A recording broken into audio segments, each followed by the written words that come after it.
போடுங்க.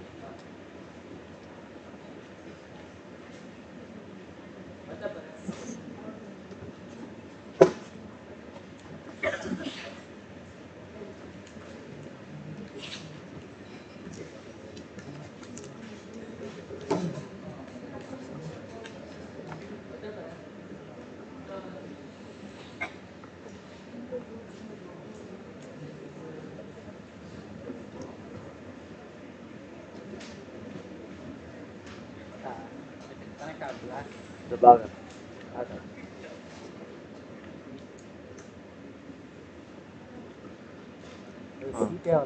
வருது. சரி, அப்போ இது எடுத்து அதில் போட்டுக்கோ, டக்கு டக்குன்னு போகும். எது அதெல்லாம் போகுது, கரெக்டாக போயிட்டது. இது போட்டு விட்றேன். ஃபுல்லாக இருக்குப்பா பாயிண்ட்டு. ஃபுல்லாக இருக்குது. அப்போ வேணாவா? அப்போ இது யூஸ் பண்ண இதெல்லாம் அப்டேட் பண்ணி இது போட்டு விட்ருவா. அதுதான் சொல்கிறேன். அது போட்டோன்னா பக்காவாக இருக்கும். அப்டேட் எதாவது பண்ணி அதான் சொல்கிறேன், அப்டேட் பண்ணி.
நீ அது இது போட்டு விட்டுருன்னா எது அவரா இது கனெக்ட் போட்டால் கனெக்ட் ஆகிடுச்சு. எது கேமரா ஆ கேமரா போட்டு விட்டுருங்க.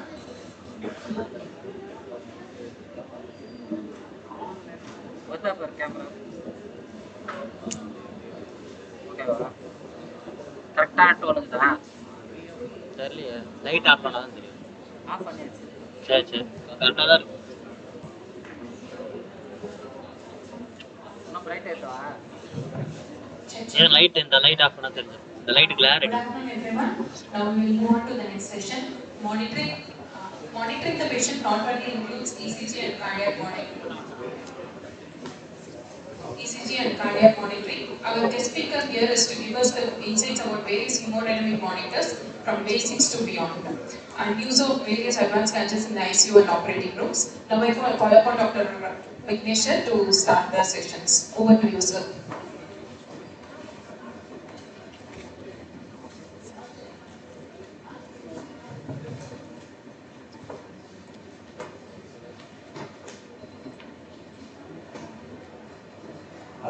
Good afternoon, dear doctors. Um, we're going to discuss about hemodynamic monitoring. Before going to hemodynamic monitoring, I'd like to start by answering a few questions which I discussed in the previous sessions. So, a few questions are asked by Dr. Shambhu. Like, before starting, I'd like to thank organizers from Kalpana Management Institute, Dr. Shanta ma'am, and one special thanks to Professor Chennappan sir and ECJ Group for giving me this opportunity. To start with, there was a question about vasopressin in septic shock. So, in septic shock, there is a relative insufficiency of vasopressin. So, it acts also as a hormonal replacement in septic shock. It is indicated in patients after adequate resuscitation with non-adrenaline. If you are not able to maintain the hemodynamic targets, there is definitely a role for vasopressin. Coming to the second question, which was on vitamin C and thiamine. In septic shock, the problem is with extraction failure. So at cellular level, the cells are not able to utilize oxygen, leading to extraction failure and tissue dysoxia. So there comes a role for vitamin C and thiamine, which acts as metabolic resuscitation or mitochondrial resuscitation, which enhances the metabolic process and improves the oxygen extraction at the tissue level. Last thing about steroids, surveying sectors campaign guidelines recommend hydrocortisone 200 mg per day in patients who are not able to maintain blood pressure. Moving to the topic, I would like to thank the previous speakers who have done half my job. So, hemodynamic monitoring is a vast topic, so we can talk about it for more than a day. So, starting from how to place a central line, place an arterial and how to troubleshoot, and then interpreting the data. Due to time constraints, I will talk about the physiology behind each hemodynamic parameters, how to interpret the data, and then what are the targets for hemodynamic resuscitation. So, before going to monitoring, so we will understand shock. In simple terms, shock is circulatory failure. So, that is demand supply mismatch at the tissue level. So, it can be either because decreased supply of oxygen or blood, or the increased demand, like in burns, pregnancy, or sepsis. Or it can be due to extraction failure. Extraction failure, like I said, at the cellular level, even if the oxygen and cardiac output is good, the cell is not able to utilize oxygen because of the mitochondrial defect. And also, cardiac output has a linear relationship with blood pressure and inverse relationship with SVR. So, SVR is a confounding factor which you should not forget. So, cardiac output can increase, if cardiac output increases, it can increase BP, only if the SVR is constant. If the SVR varies, again this acts as a confounding factor. And this is how I'll be discussing today's topic as to what is hemodynamic monitoring and how do we do it and why do we do it. So hemodynamic monitoring is basically observing continually the changes in physiological variables over time to reveal changes in organ function. So it does not just stop with diagnosing. So the parameters which I discussed before, like IVC monitoring or echocardiographic diagnosing, it does not stop with diagnosis. After arriving at a diagnosis, it will give us, this hemodynamic monitoring will prompt us for a specific treatment. So we do a treatment after diagnosis, and then followed by which we reassess the hemodynamic monitors and to see if that treatment is helping him or not. So that is where this is very crucial.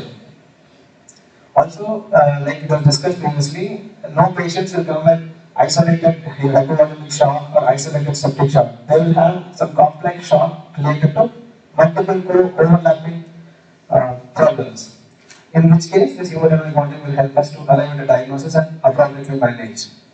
So, how do we manage? So, they are just divided into basic and advanced. Basic is like starts with clinical.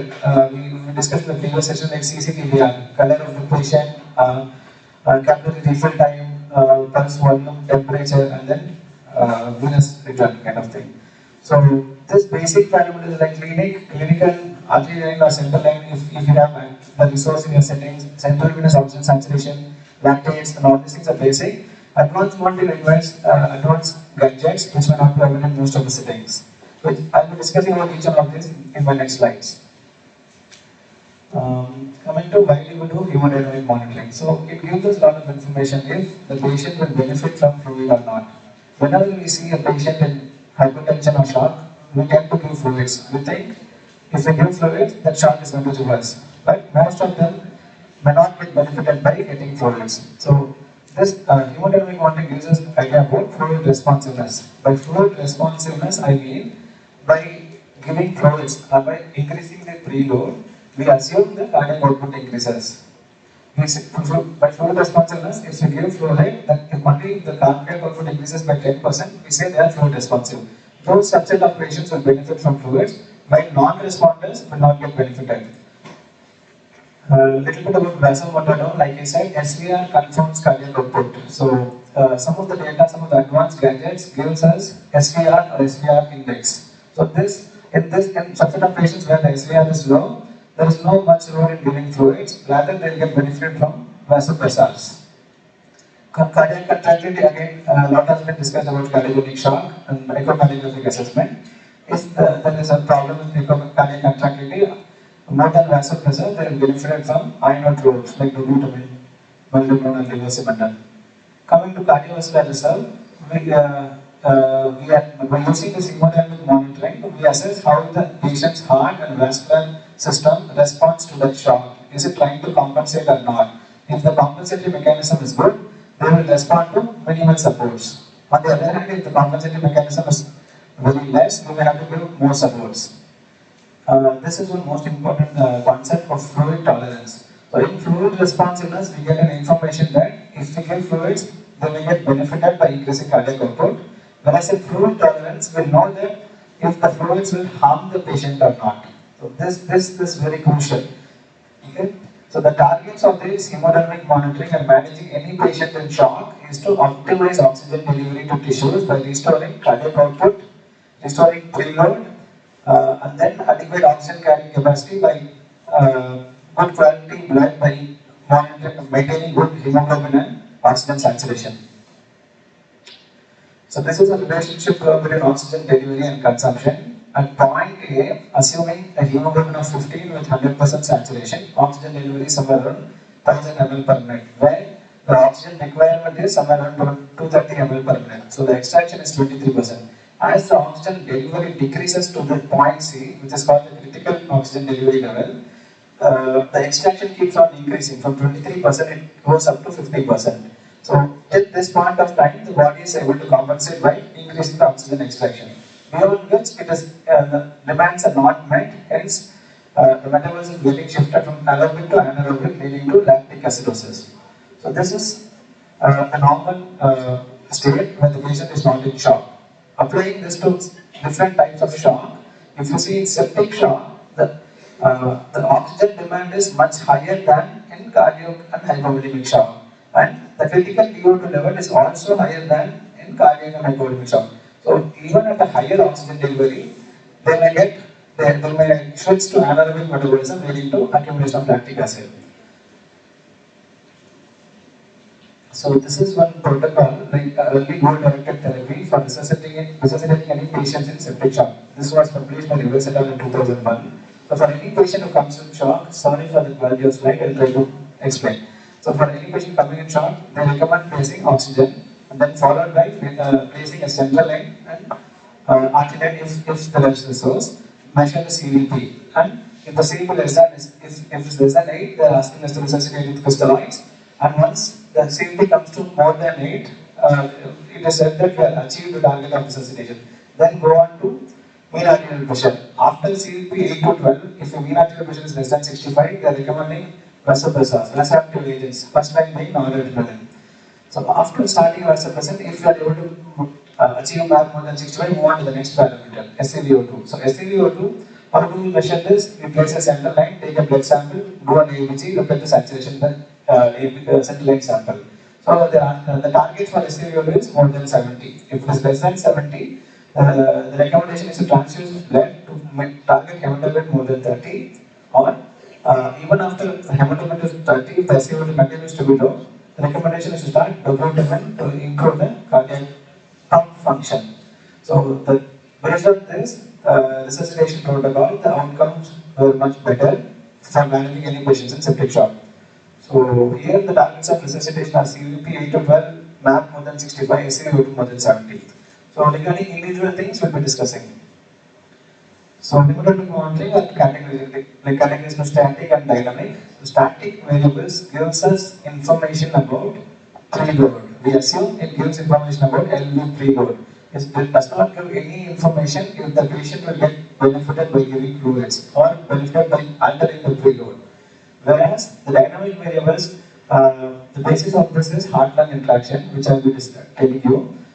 This gives us idea if the patient will get benefit from the fluid or not. So if the patient is fluid responsive or not. So these are the dynamic parameters which we will be discussing. So again, this is the evidence which says they compared almost 10 hemodynamic parameters, including static and dynamic. They took at all these things and looked if they are able to predict fluid responsiveness or not. CVP and pulmonary occlusion pressure were very poor predictors of fluid responsiveness.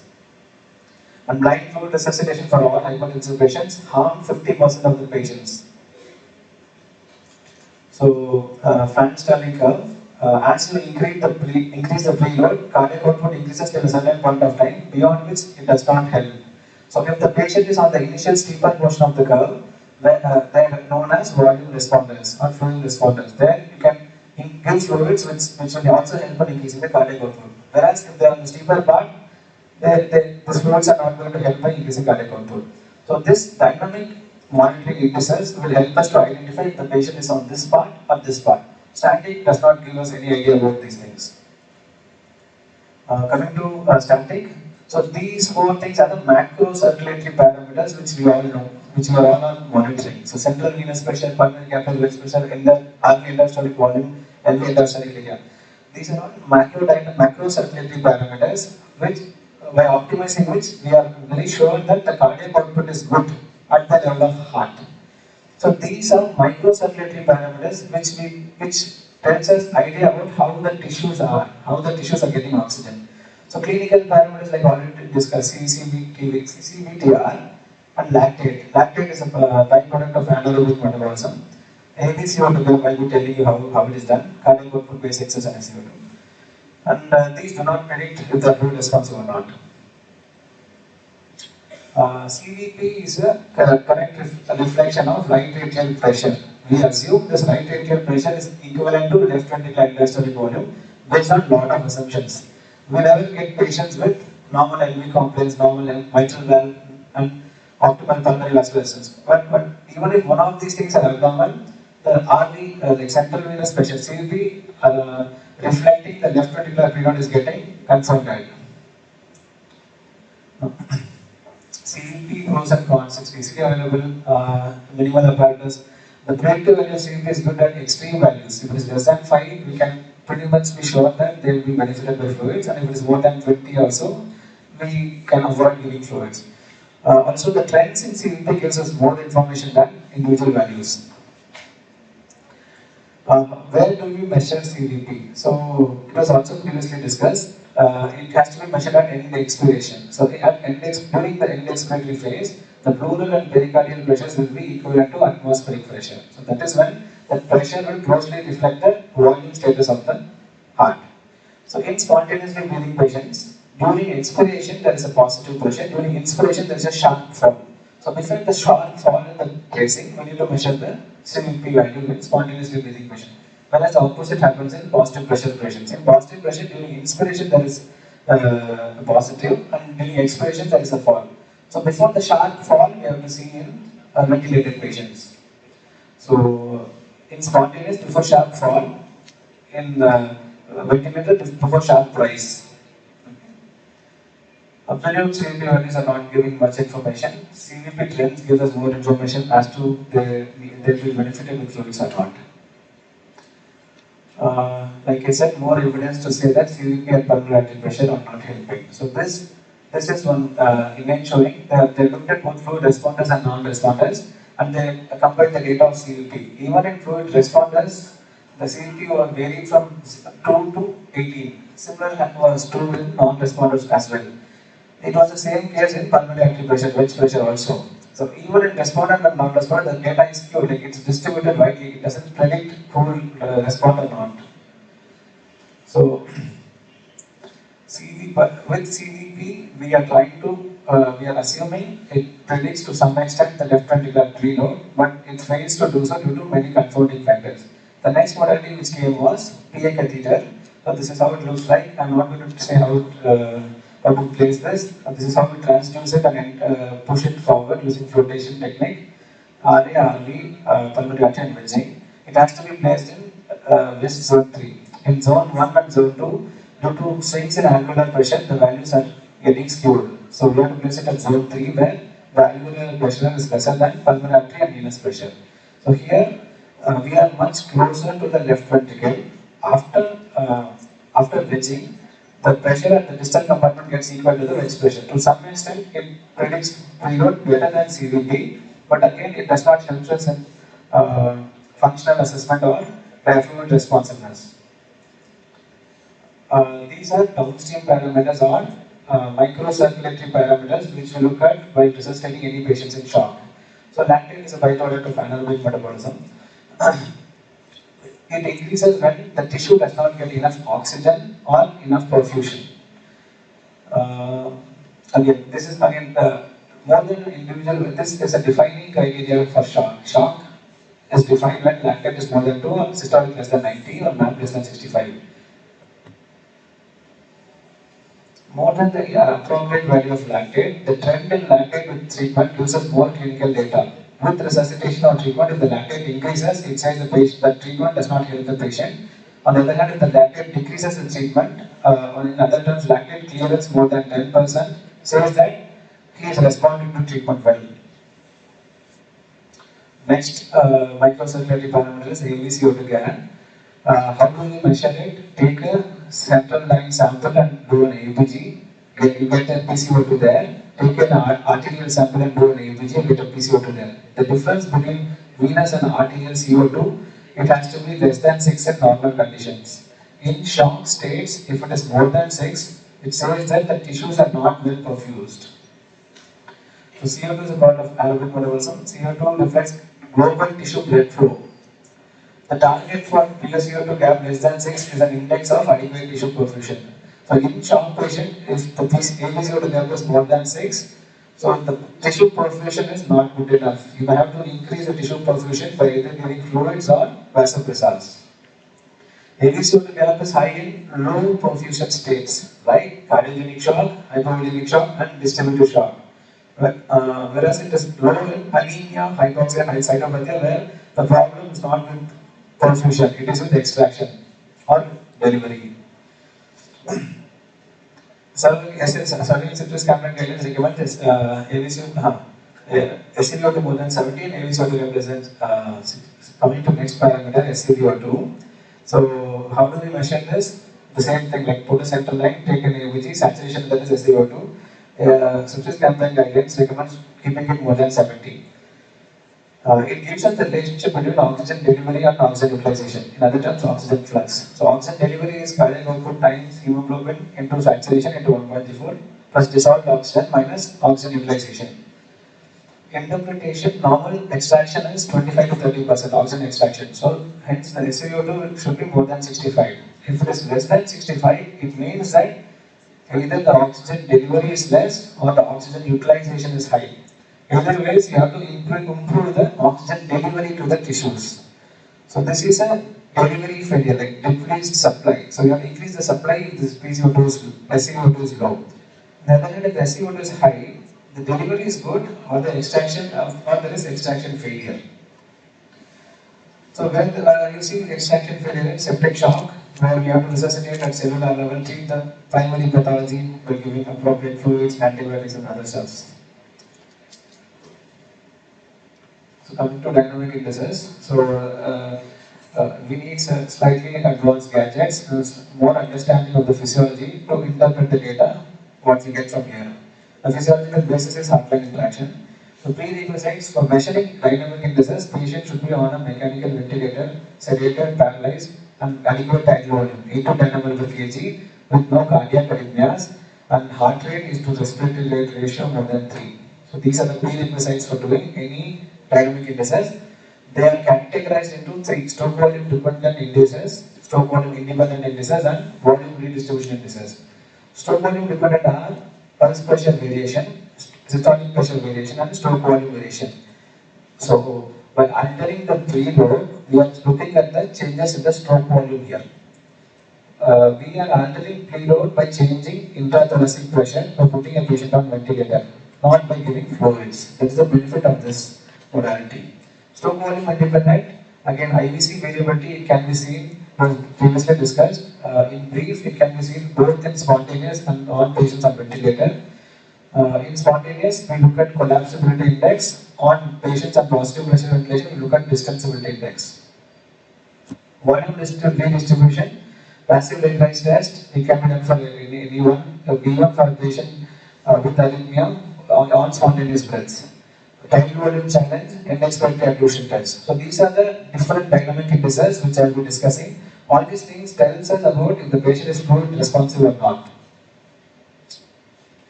So heart-lung interactions, the concept behind this is a patient to be on a mechanical ventilator. So this is like basically reverse pulse paradoxes. So we discussed that during in normal respiration, during inspiration there is a fall in systolic pressure which will be less than 10. That is normal physiology. If it is exaggerated, we say pulses paradoxes, but the fall in systolic pressure is more than 10.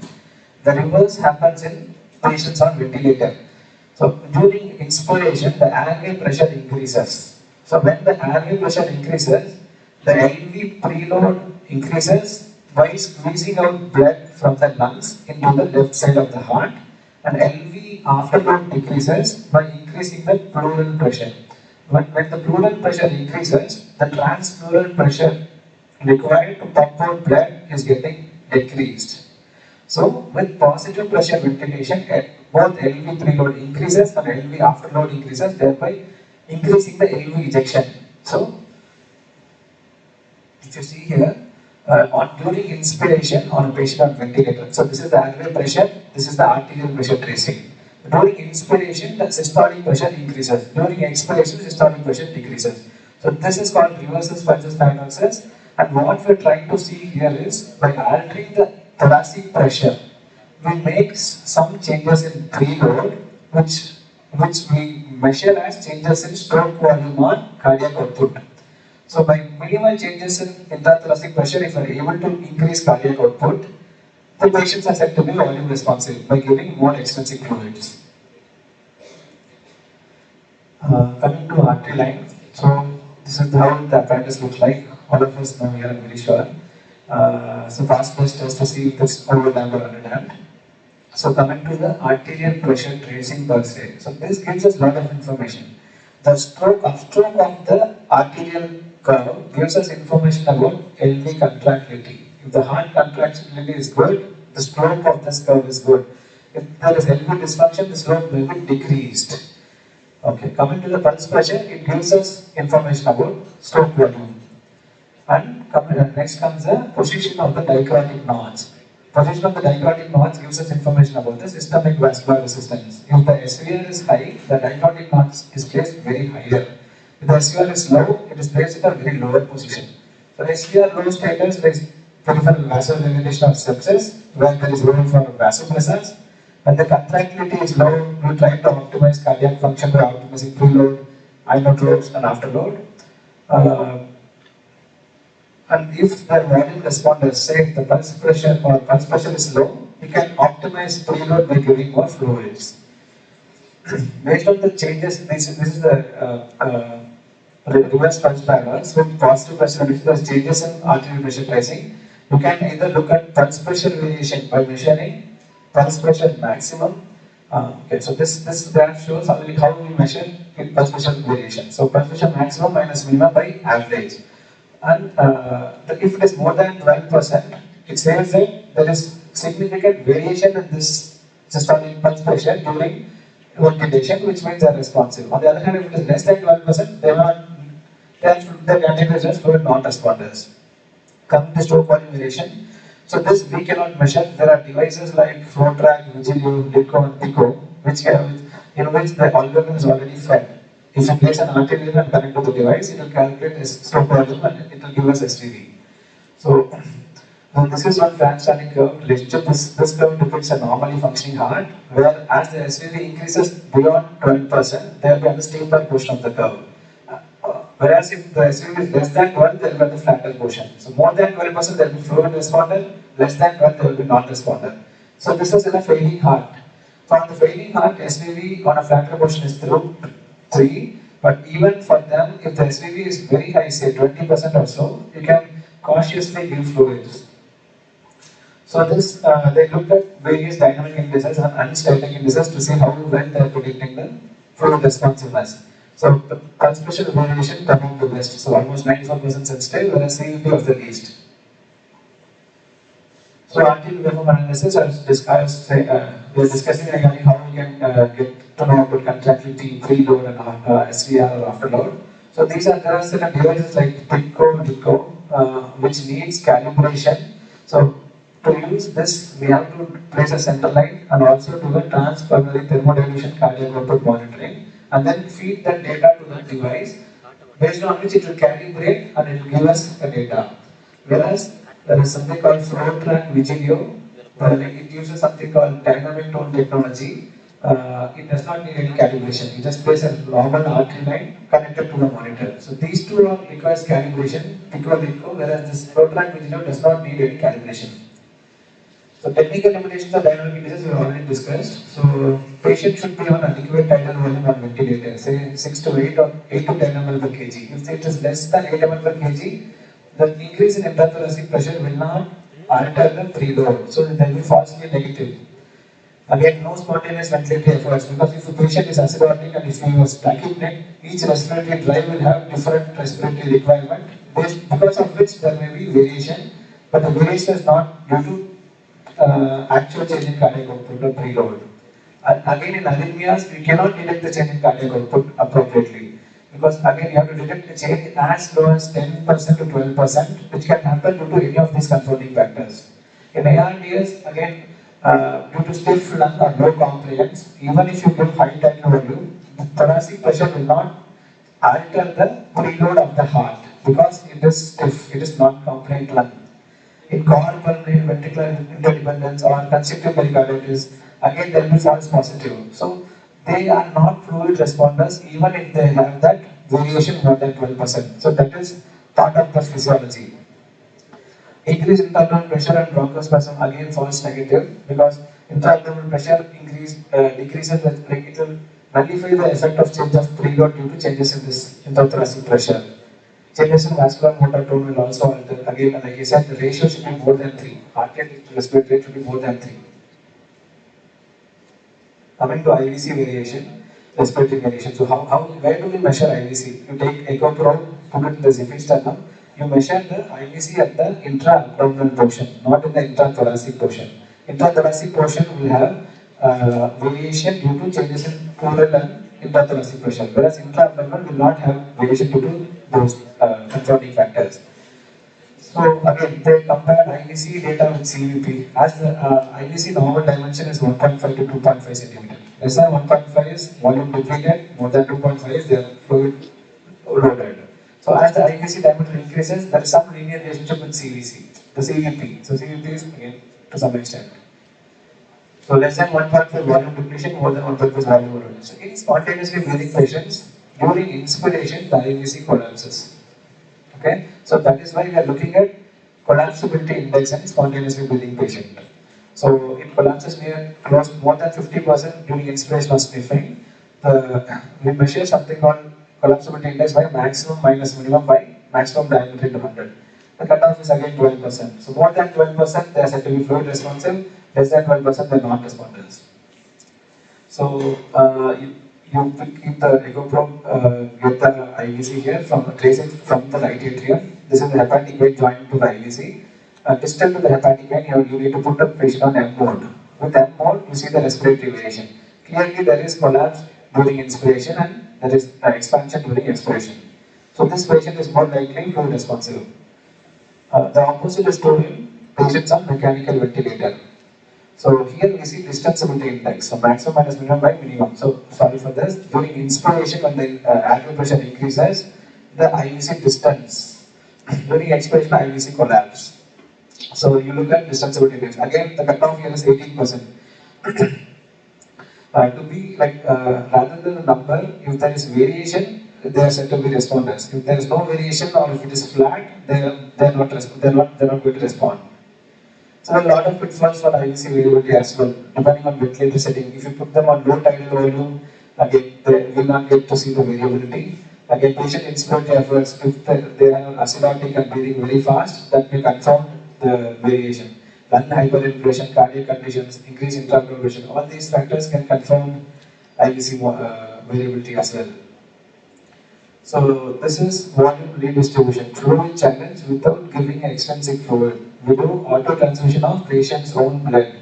How do we do it? There are 5 steps to this. So you keep the patient on 45 degrees proctor position. You do leg for 45 followed by simultaneous head down also. By doing this, you challenge the blood from the both lower limbs and splanchnic circulation. So it is somewhere close to 300 ml. If they are enough resuscitated. If they are already severely depleted or hypovolemic, this may not give even this fluid, in which case it may be falsely negative. So after doing this, we look at the changes in cardiac output. Cardiac output changes, if in resource limited setting, you can just look at the pulse pressure. After doing this, you have to measure the pulse pressure before baseline, and after doing this, do it after 60 to 90 seconds, at which if there is increase in pulse pressure, or if you have an echo, you are well versed with velocity time integral, you can see at VTI, or you can see if there is an RT time, you can see the pulse pressure variation, or any of those dynamic indices. So if the variation is good, or if there are any signs for increase in cardiac output with this, there is a good fluid respondence. And after this, you bring them back to the previous position, and you see the return to the baseline value. Because in case there is increased cardiac output with this maneuver, and it also high during this maneuver, it may be due to anxiety, pain, or any of these confounding factors. So the patients are considered fluid responder only if the cardiac output increases here, and again it goes back to baseline with the previous position. So that is when we can be sure that it's only because of the fluid change. Coming to tidal volume challenge. So this modality was reported to the world. Like the study is conducted. The study came from Canada Memorial, India. So which was also good enough compared to pulse pressure variation. So initially patients were put on 6 ml per kg. They looked at the pulse pressure variation. Then the tidal volume was increased to 8 ml per kg. Then again calculated the pulse pressure variation. If the difference is more than 3.5%, they are said to be fluid responders. The problem with this technique is it's very hard to detect this 3.2% change, but data says it is as good as pulse pressure variation. End-expected occlusion test, like for patient on spontaneous ventilator, paralyzed, no arrhythmias, there is a maneuver called end-expiratory hold. It is available in certain ICU ventilators. So end-expiratory hold, you do that for 15 seconds, during which the fluid and pericardial pressures will be equivalent to atmospheric pressure. Thereby, it will increase the venous return to the heart. It will increase the preload, where we can see the changes in systolic pressure and pulse pressure. After 15 seconds of expiratory pass, if there is variation, we assume they are fluid responders. So here the cutoff is 5%. Worst case scenario, if you don't have any of those things, you can just give many fluid boluses, like 200 ml bolus, and look at the clinical features like color, perfusion, output, and other indexes. So we can always, if you are well versed with velocity time integral, you can look at certain things after giving many fluid bolus. So the problem with this is you give extensive fluids. So once you give a fluid to the patient, you cannot resuscitate. It may harm the patient. Coming to cardiac output monitoring. So some of you might have worked with some devices. So PSC catheter, like transpulmonary thermodilution. There are certain newer catheters which can give continuous cardiac output measures as well. Other 4 principles for measuring cardiac output are like pulse control analysis, like transpulmonary thermodilution, which I showed, like flow track, visual, echocardiogram, and esophageal Doppler. Esophageal Doppler is one investigation which is coming up. It has to be done for only patients on ventilator. With the probe, you measure the aortic velocity of the descending aorta. it is assumed that will be 70% of the total cardiac output, and it gives us the detail about cardiac output more accurately. Echocardiogram, you can calculate the velocity time integral, stroke volume times heart rate is cardiac output. Partial conversion using fixed principle and bioimpedance, we are out of scope. I cannot discuss about these things. More of technological gadgets related, nothing more of physiology involved here. So, more like advanced PAC catheter where there is thermal filament in RA and thermistor in pulmonary artery. So, it itself changes the temperature here, and it will sense the change in temperature here, and it will plot a temperature decay washout curve. Based on that, it will give us cardiac output. Okay. So these are the devices I was saying. LITCO, like lithium dilution, it can't be used for patients like psychiatric patients who are on chronically on lithium. Again, you give lithium at one point and then detect the changes in concentration of lithium, and it will trace a concentration decay curve and give us the stroke volume. Similar, there is one device called PICO. It is an advanced monitor. It combines both arterial waveform analysis along with thermodilution technique. I'll be discussing about this in my next slides. This is flow track vigilant. These two require calibration with thermodilution. This one is a flow track or vigilant device which will not require any calibration. Just place an arterial line and connect it, you get data regarding cardiac index, which gives us about activity of the cardiac pump. It gives us information about stroke volume variation, if the patient is fluid responsive or not. It gives us information regarding SVR or afterload. So, and stroke volume. So this device gives us about cardiac contractility, fluid responsiveness, afterload, and to some extent preload. So based on this data, we have to interpret as to what is the issue. If there is issue with contractility, try to improve with antiprobes. If there is issue with fluid responsiveness or decreased preload, give more preload. If there is issue with afterload or vascular tone, give more vasopressors. For completion's sake, I will be discussing about pulse index continuous cardiac output monitoring. I have not seen this device, but this is an advanced technology. It uses both thermodilution technique and pulse control analysis technique. You need to place a central line, right AJ, and thermistor tipped arterial line. So you do inject a cold saline here. The change in temperature is detected. It plots a curve here. It gives us a cardiac output, which will be calibrated for the arterial tracing, and then it gives us continuous cardiac output monitoring.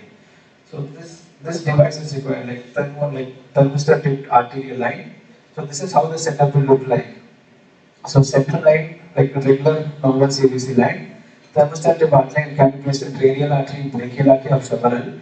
So you inject a cold saline there, which also will be sensed here, and the temperature again is sensed here at the distal point. And then based on the difference in temperature, it will plot this curve. Okay, so it uses an advanced complex algorithm to calculate cardiac output, which is not really required to understand here. So it gives us a lot of information here as well. So it gives us cardiac output, it gives us global end-diastolic volume and intrathoracic blood volume. So these two are better predictors of cardiac preload, more than CVT and pulmonary artery wedge pressure. So this predicts preload better. Cardiac output to some extent regarding cardiac activity. Extravascular lung motor gives us if the patient is fluid tolerant or not, if the patient will be harmed or not. So this extravascular lung motor will say if the lung is wet or dry. If the lung is dry, there is more scope for fluids. If the lung is wet, we cannot keep pumping them with fluids. This pulmonary vascular permeability index helps us in differentiating between cardiogenic pulmonary edema versus non-cardiogenic pulmonary edema. I will be telling you. Global ejection fraction and cardiac function regarding cardiac contractility. Again, cardiac output is there. These parameters, again, dynamic indices to say the fluid responders are not. So fluid responsiveness we get here, preload we get here, fluid tolerance we get here, cardiogenic versus non-cardiogenic pulmonary we get here. So we get most of the data with this device.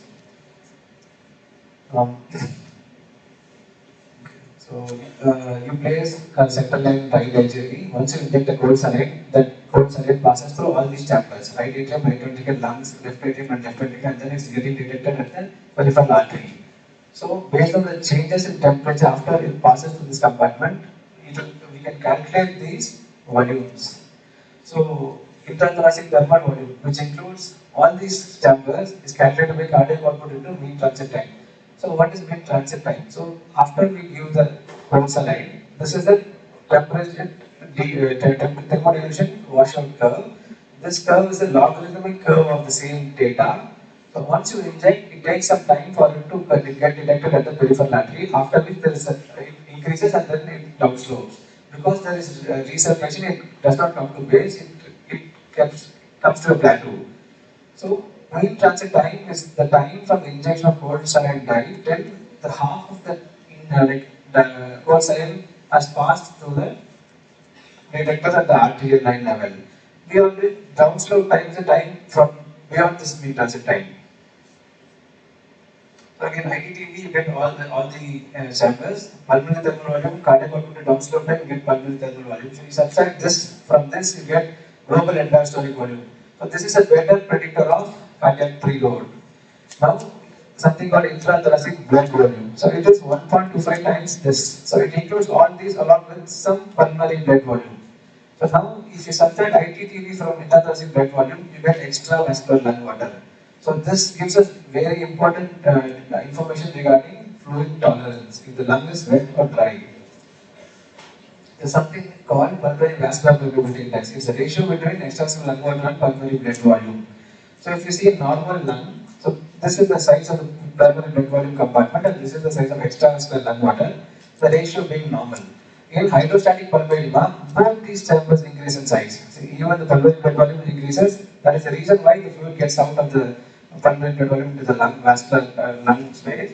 So the ratio is maintained. If the ratio is maintained, it is due to hydrostatic pulmonary edema or cardiogenic pulmonary edema. On the other hand, if only this extravascular lung water has increased, but this compartment is still the same, it is because of increase in permeability, which is more dangerous in sepsis or early ARDS.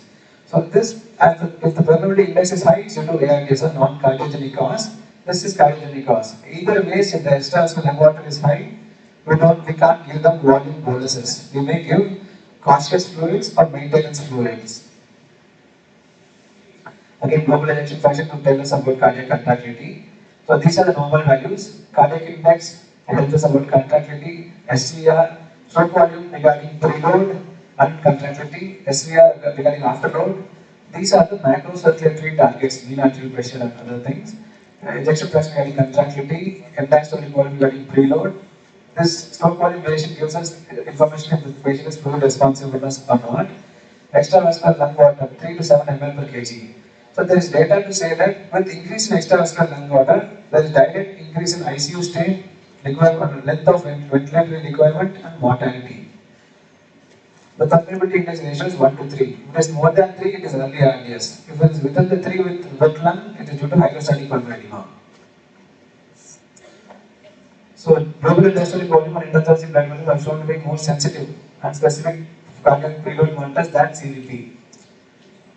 They are not influenced by mechanical ventilation. So CVP and pulmonary capillary like a lot of confounding factors. This will not get influenced by most of the confounding factors because it's directly measuring the volume based on the thermodilution method.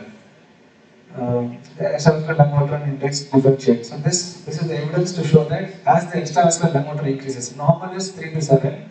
So there's somewhere if the patient is in ICU, if the lung is dry, mortality is close to 30. As it goes on increasing, the mortality keeps rising. On complex algorithm, if we have this PICO monitoring, I'll try to simplify. So shock basically categorized as two: low cardiac output state and high cardiac output state. How do you differentiate this? Low cardiac output state, you touch the patient, the peripheries are cold.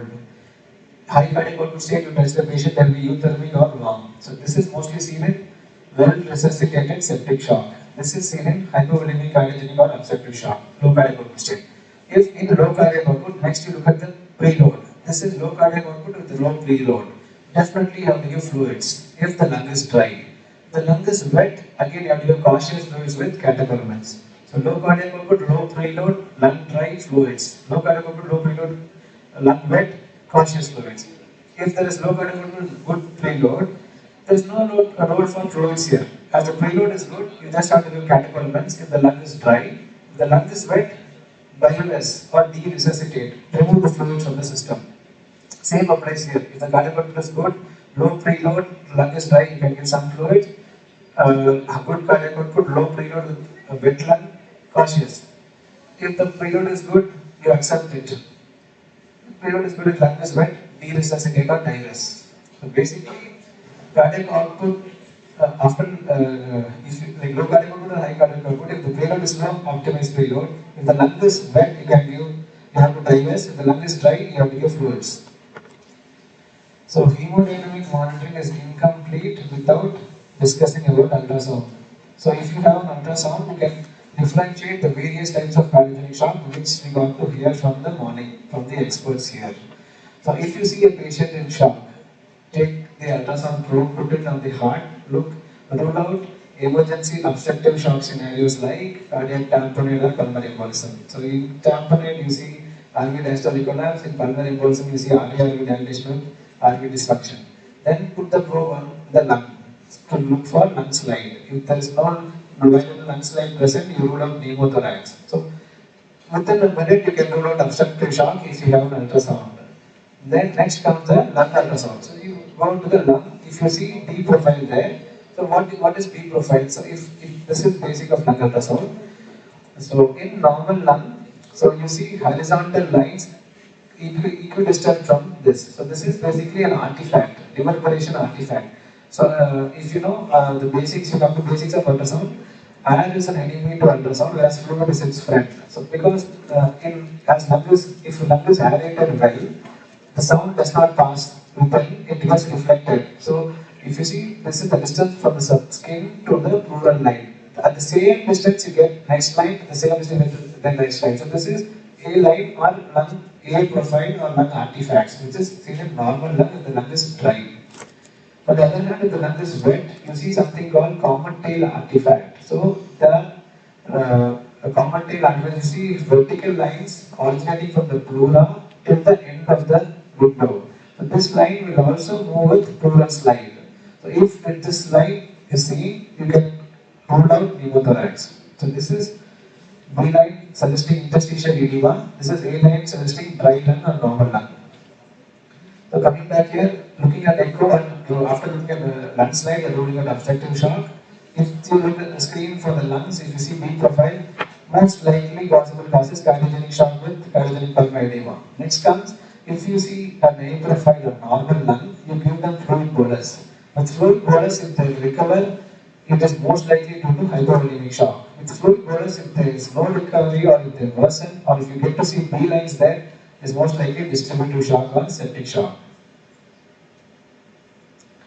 So coming to application now, so we have heard about a lot of hemodynamic monitorings like static, dynamic, how do we use it, what are the candidates. So you are working, if you are posted in emergency, you get a patient with this history, 45-year-old diabetic hypertensive, alcoholic, comes to emergency with history of 4 episodes of large volume hematemesis. So most likely varicose cause what upper GI bleed. Okay. Vitals, heart rate 130, tachycardic, in shock, tachypneic, room air saturation is good. APG shows severe metabolic acidosis with lactates of 10. So clearly in shock as the BP is low and also the microcirculatory parameters deranged. Tissues are not well perfused. So any patients in shock who tachypneic, they don't give us time. That too, when you are seeing a patient very seriously, you protect the airway. Say he will need an endoscopy at some point, intubate, put him on a ventilator, optimize circulation. So after that, like before, like simultaneously put for 2 whiteboard cannula. If you have the resources, put an artery line and central line. Central line gives us a lot of data. Trends of CVT can be seen while giving fluid. You can also look at SVDO2. If you have placed an artery line, you can see at the variability with ventilation. So all these things will tell if is this fluid tolerant or not. Most likely this patient is definitely going to be fluid tolerant as looks like hemorrhagic shock. Okay. Next you do the ultrasound assessment, you also look at the IVC variability. So looking at multiple factors, if most parameters predict towards fluid responsiveness, you are going to give fluids. Again, in this hemorrhagic shock, fluids are not going to give much help. It may worsen the coagulopathy, it may worsen the shock. So we may have to do something called hemostatic or damage control resuscitation. So by hemostatic, I mean to say 1:1:1 ratio, which was discussed. Damage control resuscitation, you target blood pressure systolic around 90 to 100, not higher, till the bleed is controlled. Then ultimately treat the cause. Wherever he has to bleed, you have to stop the bleed. So this is how you are going to treat. For any patient in shock, you are going to assess multiple things from artery lines, CVP, monitoring trends in CVP, IDC, and then looking at lungs and echo status, and then coming to a conclusion that he may benefit from blood products. Coming to second case scenario, 72-year-old male, diabetic, hypertensive, CID for CABG with moderate LV dysfunction, comes with history of fever, cough, and dyspnea for 3 days. So this is the most typical history which we see in medical ICUs. So this patient also has a cardiac component and also has a septic component. So this, coming to his vitals, tachycardic, shock, tachypneic, 75% in room air. The previous patient I mentioned 98% in room air. It just says that the patient is fluid tolerant. You can give fluid safely. He's not going to desaturate in front of you or crash in front of you. So this data gives us about fluid tolerance in reserve unit setting. Here it is 75% on room air. So already hypoxic. If you need more fluids, you may worsen the hypoxia. And also clinically, he has bilateral lung collapse. How do you manage? Again, shock, hypoxia. Hypoxia is always an indication for intubation in the presence of shock. Hypercapnia, there is role for NIV. In hypoxia, you intubate. Place arterial and central line, monitor the static and dynamic conditions based on the resource availability. Ultrasound, look at the cardiac status, how the contractility is, look at the lungs if they're dry, look at the IVC. After putting on ventilator, if the saturation is good enough, you can give cautious fluids because we also have to treat sepsis. Sepsis management, definitely you have to give fluids followed by antibiotics, cultures and antibiotics. Then after all this resuscitation, like not after, simultaneously you have to treat the cause. So it's looking like a community acquired pneumonia in a patient with LV dysfunction. So it has both septic shock component and cardiogenic shock component. The cardiogenic shock optimization based on these hemodynamic monitoring, septic shock optimization, give lung rest by putting on ventilator and start early antibiotics. Conscious fluids and vasopressors. So rather than giving them more fluid versus early vasopressor is going to help here. Last scenario, 60-year-old chronic smoker, diabetic, hypertensive, came to emergency with breathlessness, post fall from height. Vitals heart rate 130, BP query, again in shock, tachypneic. Decrease added on the left side, sorry for the mistake. You do the chest X-ray, you see this one. But before, the chest X-ray is definitely going to take a lot of time. You need to get that person to come here and correct the films. In the meantime, if you have ultrasound, you can just start with your stabilizing the patient. Again, in shock, tachypneic, you're going to put him on ventilator if you think he's going to collapse in front of you. IV access, resuscitation, USG assessment. So in USG assessment, if you put the probe on heart, you may find it difficult to get the cardiac filter as the mediastinum is shifted to the other side. You put the probe on the lung, you will not see a typical lung slide. You will see something called stratosphere sign or barcode sign. So in that case, you come to a conclusion of tension pneumothorax. Treatment is needle thoracostomy or ICD. So there was a discussion regarding needle thoracostomy. So previously, the recommendations were to put the second intercostal space anteriorly in the mid-clavicular line.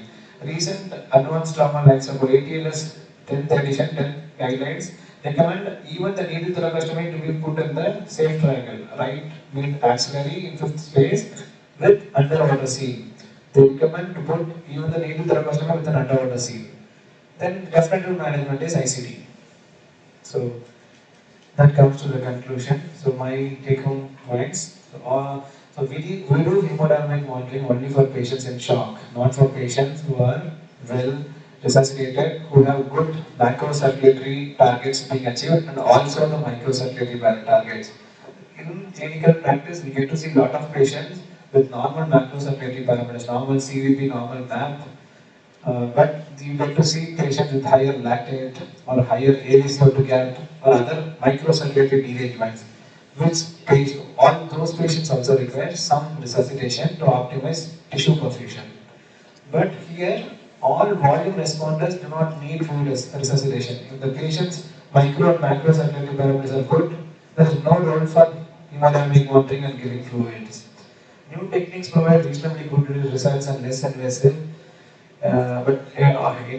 Determines good clinical examination, bedside assessment, give therapy, reassess those parameters are always better. Always correlate the readings, findings with clinical pictures in order to provide the best treatment options. Important message, no monitoring device will improve outcome unless coupled to a treatment which improves. Thank you. Questions?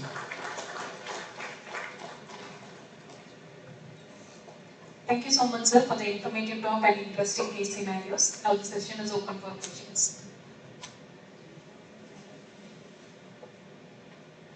I don't know that's how much you all understood, but I'll share the slides. You can see. If you have anything, you can discuss.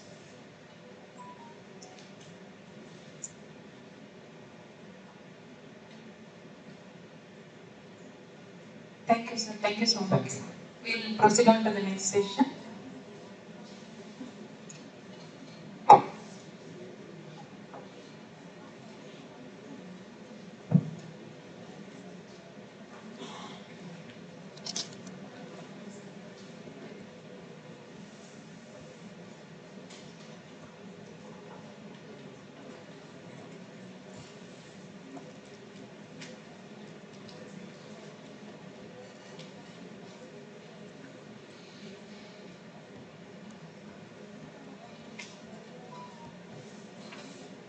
The next session. For the smooth conduct of anesthesia, pre-op evaluation is always essential. To make it further smoother for us, our guest speakers, Dr. Chennappan sir, here is to speak about the basic and advances in the pre-operative evaluation.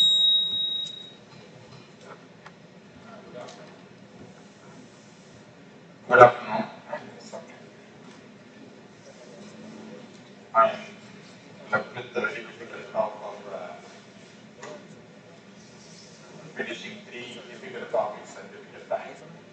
And I'll see whether I can do justice by going through, because these are a purely anesthetics topic actually. So anesthesia not what is new in 2022. So this is the guideline published just few weeks back from European Society guidelines. So if you are going to be a future anesthetist or a present anesthetist, you must read word by word of this document, because this document gives the entire picture and holistic picture, the present day picture, how we have to assess the heart for a non-cardiac surgery.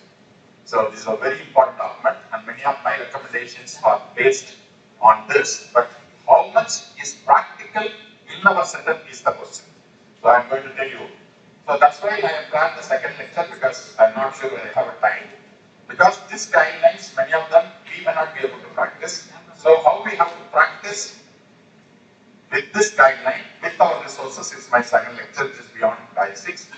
I am not sure whether I can do that. So, to give you an introduction, the purpose of the anesthesia heart is to protect the heart from anesthesia. And second is to protect the anesthesia from the heart. So, you have to protect the heart from the anesthesia. At the same time, you have to give what we mean by protecting anesthesia from heart, to give effective, safe anesthesia in the presence of a basic cardiac issue. So, this is the purpose.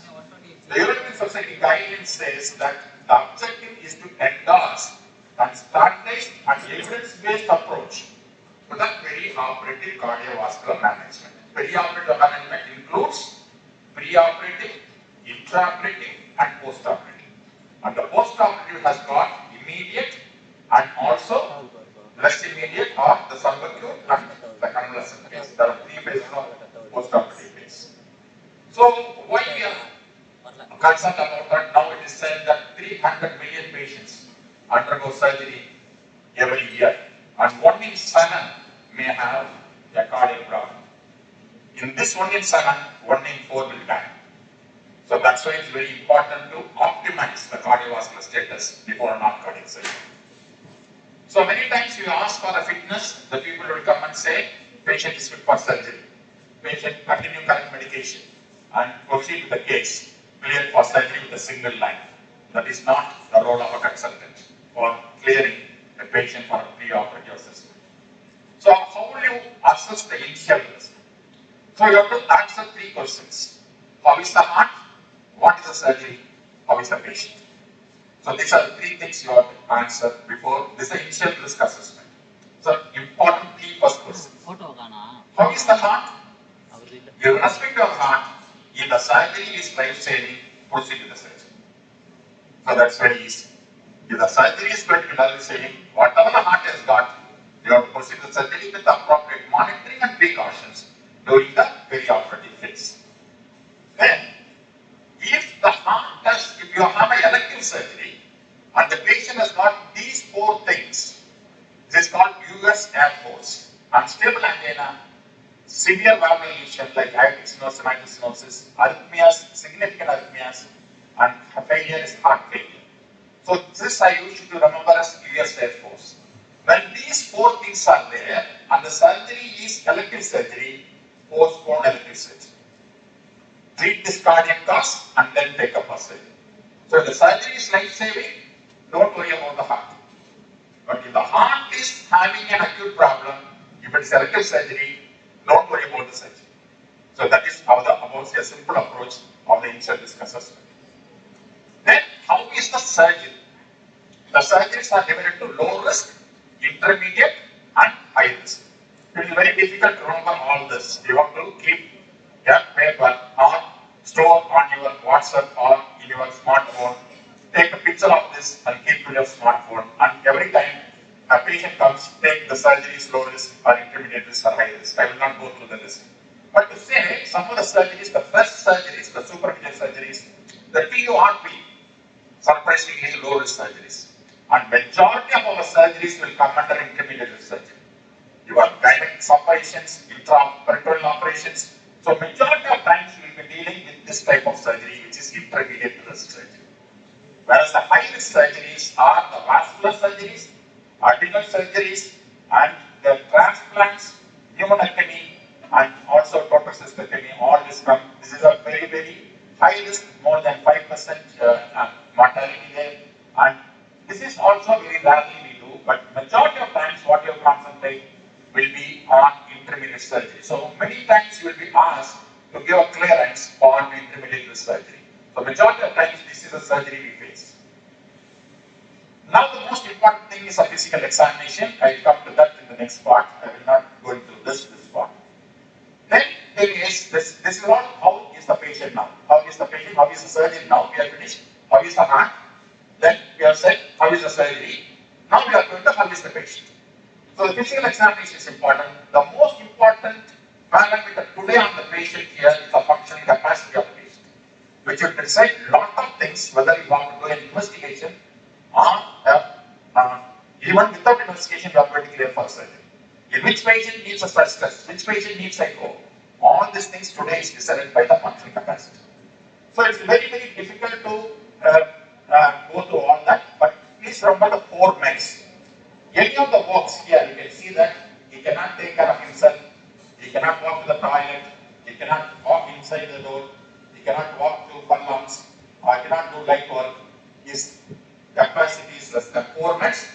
He is supposed to have a poor functional capacity. If you are lazy enough and not go to all this, just ask one question. Can you climb 2 flights of stairs without breathlessness, palpitation, chest pain? If the patient is able to climb 2 flights of stairs without any problem, he tends to have a good functional capacity. That's simple. If you are not able to do that for 4 meds, then you can see that 2 flights of stairs, if the patient is able to climb 2 flights of stairs without any problem, he is supposed to have a good functional capacity. So there are a lot of risk scores to assess the risk of surgery in a non-cardiac surgery, but I will not go through all this risk. I will stick on to only one risk score, which is used time memory, which is called revised Goldman Cardiac Risk Index. Still we use this, very easy to use in our day-to-day clinical practice. So once again, there are a lot of mnemonics today. So we must develop a mnemonic, how to remember mnemonic today, right? So, but once more mnemonic, it's my duty to give you mnemonic again. So I will just say HIFP, that H for high risk surgery. So high risk surgery I told you, all the vascular surgeries, arteriolectomy, transplants, all this. Second is ischemic heart disease. It may be angina, it can be a post-revascularization, it can be a post-myocardial infarction, all this. Ischemic heart disease, history of heart failure, and so H for the high risk surgery, I for ischemic heart disease, D for diabetes mellitus requiring insulin. Not all diabetes mellitus is included. Diabetes including insulin. And E for elevated creatinine. So if the creatinine is more than 2. F for failure and B for brain. If the patient has got a failure and CVA, so each one of them has got 1 point. So this is the basic things you have to see. This is very easy to say. In day-to-day clinical practice, you have to look at these parameters, this 6 parameters only. Each one has got a point. This itself will give you some data about what is your post-operative cardiovascular risk, which you can explain to the patient. Previously, we used to say 0.8, 0.1 and so on, the maximum will be 0.16%. In 2017, this risk is revised, and the risk has revised now. So if the patient has got no risk factor at all of this 6, he's got a low risk, the mortality, the cardiovascular risk of a major cardiac event. By major cardiac event, we mean either a myocardial infarction or an acute ACS or a post-heart failure, post-surgery heart failure. Less than 3.59% low risk. The patient got 1 to 2 points, it is between 6 and 10. And it's intermediate risk. If the patient has got equal or more than 3 points, it is 15% risk. So this itself will tell you, and you can communicate to your patient. For example, the patient has got 1 risk factor, you have to tell him that 6% chance of developing cardiac event, 94% you may not develop. If you want to accept 6% risk, undergo surgery. For example, nothing, 0%. If the patient has got multiple risk factors, you may say you have a high risk to develop a cardiovascular event. So depending upon the risk and the benefit of surgery, you have to decide about the surgery when it is high point. So it's a very day-to-day practical way of assessing the risk of a future cardiovascular event post-operative. So basically what we are looking at is, we are looking at the risk of the surgery, we are looking at the risk of the patient. When both are going to be high, you can consider postponing surgery. When both are low, you have to give just an attention. High surgical risk, high patient risk. The patient-related risk is RCRI. Patient-related risk is just we saw.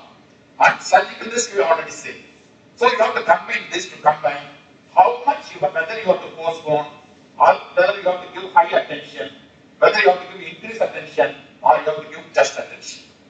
So to combine judicially what is the surgical risk and what is the patient risk, and come to a conclusion, and weigh and consultation with the surgeon, whether surgery is for a high risk patient, whether surgery is absolutely necessary or not, you can decide. So this is the recommendations now. We can see whatever you have said, it is given as a recommendation. Acute history, clinical examination, all are given. The greens are must be done, and the yellow is should be considered, and the orange is probably considered, and red is should not be done. So all these things are grade 1 recommendation for a clinical assessment. For example, what it is, whenever the patient has got this, this is a very important recommendation. 45 to 65 years, without signs and symptoms and history of cardiovascular disease, ECG and biomarker should be considered before high-risk non-coronary surgery, non-cardiac surgery. So now this is a very, very important deviation from all the other recommendations. So today they are not insisting the ECG, but they have brought in the biomarker estimation before a non-cardiac surgery. So that is what I told you. Whether it is practical in our setup or not, we are not very sure. So having assessed the initial risk, you assess it, then you refine the initial risk. How are you going to refine initial risk? In this group of patients we have seen, which patient will require further testing, like echocardiogram, or a treadmill test, or a stress image. So this is the next step. For example, you have already clear. But in certain patients, you are not very definite from the initial risk. So you need one or more non-invasive investigation to refine this initial risk to say what is his cardiovascular complications. So this is a complex algorithm. So this is the recommendation once again. So what we mean by cardiovascular risk factor is hypertension, smoking, dyslipidemia, diabetes, and family history of cardiovascular disease. This is what they mean. So, for example, what we are doing is, if the patient has got an emergency surgery, life-saving surgery, proceed with the surgery. If the surgery is elective surgery I told you, look at all the parameters, clinical examination and all the things, and make sure all the guided direct medical therapy for the basic disease in place. Diabetes, hypertension, dyslipidemia, all in place. Then you consider the age of the patient, whether he's got a cardiovascular disease means heart attack, stroke, peripheral vascular disease. When we say CVD, that includes all the three. Or cardiovascular risk factors we have mentioned here. If the patient has got a low risk and intermediate risk surgery, when a patient is less than 65 years and no CVD and no cardiovascular risk factors, for low risk and intermediate risk surgery, you need not do any investigation. Less than 65, no CVD, no CV risk factors. You need not do any investigation. If it is a high risk surgery, you have to do ECG and biomarker. So this is for the low risk. Whereas the patient is more than 65 years or he has got cardiovascular risk factor. The risk factors we have mentioned. So the patient is more than 65 years or the patient has got a cardiovascular risk factor. Even for intermediate risk surgery, you have to do the ECG and biomarker. What are the biomarkers? It will be troponin and BNP. So this is the recommendation which is coming new now. And of course, high risk surgery also you must do. In high risk surgery, for example, in the high risk surgery, the patient with an established cardiovascular disease. Already the patient has got a heart attack. He is going to undergo surgery. Once again, in the low risk non-cardiac surgery, you need not do anything. But of course, in intermediate and high risk surgery, you have to do ECG, the function capacity. In addition to ECG, you have to do a function capacity assessment. So ECG, biomarker, function capacity assessment. If the patient is less than 65 years, nothing, only for high risk surgery. If the patient is more than 65, cardiovascular risk factor, even for intermediate surgery, you have to do ECG, biomarker, and functional assessment. How the functional assessment can be planned 2 flight of steps. Right. So this is how we first assess. So now this is done. This is done. This is a very important thing. This is what I told you. I'm not telling you about the 2 flight of steps from myself. Assessing the risk assessment according to self-reported ability to climb 2 flight of stairs should be considered. The patient should be referred for intermediate or high risk surgery 2A recommendation. So it is not my way of saying 2 flight of stairs. The guidance itself says 2 flight of stairs. So this is what we have already seen through the algorithm. So patient undergoing loose. So the patient is undergoing intermediate surgery and also the cardiac. We have told you cardiovascular disease, cardiovascular risk factors to do ECG and biomarker and all this one recommendation. So where you should not do any test is low or intermediate risk patient and it does not routinely obtain perioperative ECG, troponin and BNP. For a patient, low risk patient, this is what I told you, in a low risk patient, that column we are seeing, a low risk patient with no cardiovascular disease, no cardiovascular risk factor, you need not even do an electrocardiogram. That is what the recommendation is. So in a low risk patient, you need not do anything. Of course, in intermediate risk patient, depending upon presence of the cardiovascular disease or the risk factors, you have to do things. So this is the recommendations. So in which condition you have to, this is not a stress test today. The recommendation is do a stress imaging. That means you have to do a exercise echocardiography or exercise nuclear scan. So they are not recommending stress test. It is a stress imaging. Once again, it is going to be a problem in our setup. How many patients we can refer them? So all patients who are going to go for a high risk elective non-cardiac surgery should have a stress imaging. I told you high risk surgeries, liver transplant and all the things. And we have told you that the patient with a poor intermediate risk patient, then when you do stress imaging for intermediate risk, when he has got a poor function capacity. Stress imaging is indicated only when you have an intermediate surgery with a poor function capacity. Intermediate surgery, patient has got a very good functional capacity, no stress imaging is required. For all high risk, it is required. Low risk, not required. Is that understood? So, only intermediate risk, what you have to see is the function capacity. That is what the importance is given to the function capacity. So, these are all given of course, the recommendation, lifestyle, cardiovascular risk factors, and all these things. So, now we have assessed the risk. So, we know in which patient we have to do the investigation. Most of the time, it all depends upon the age, cardiovascular disease, cardiovascular risk factors. So, intermediate risk surgery or high risk surgery. Low risk surgery, less than 65 years, no risk factors, no CVD, no tests are required. Whereas intermediate risk surgery plus a poor functional capacity, you have to do ECG, echocardiography, and stress image. All patients with the intermediate risk surgery with CVD or CV risk factors, ECG is necessary, biomarker is necessary, assessment of functional capacity is necessary. So, this is how we can decide on that. Then pre-op preparation is that you have to prepare the patients now. One, we have to give a statin if the patient is eligible for a statin. The patient is eligible for statin in 4 groups. One, he already has got a CVD. Second, when his LDL is more than 190. When the patient is a diabetic. When you assess cardiovascular risk score, ACVD risk score, if the risk score is more than 7.5, he needs a statin. So if your pre-operative patients comes any one of these groups, you have to put a statin. Then initiate the beta blocker in high-risk patients, in all patients with high risk.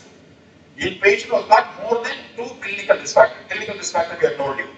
So the patient has got a high-risk surgery and clinical risk factor, put the beta blocker on.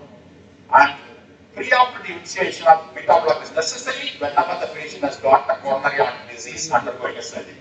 You are just diagnosing a coronary artery disease undergoing surgery, beta blockers is necessary. Routine beta blockers is not necessary. So, if the patient is already on a beta blocker, continue a beta blocker. High risk non-cardiac surgery, start a beta blocker. Intermediate risk surgery, when the patient is got multiple risk factors, start a beta blocker. So, don't start a beta blocker for a routine patient which does not have. But you cannot start a beta blocker as the patient is being wheeled into the theatre. At least you have to start the beta blocker 10 days before. You have to start the statin 10 days before and get the pre-operative heart rate of less than 70 per minute. That is the object of starting a beta blocker. So if you want to start a beta blocker, in this group I told you, known CAD, high-risk NCS and intermediate NCS with multiple risk factors, you have to start a beta blocker. Best beta blocker is bisoprolol. Start with 1.25 and increase by 2.5 and so on. And you have to start 10 days before. That's why if you want to get a clearance from a specialist for a non-cardiac surgery, you should be given 10 days time.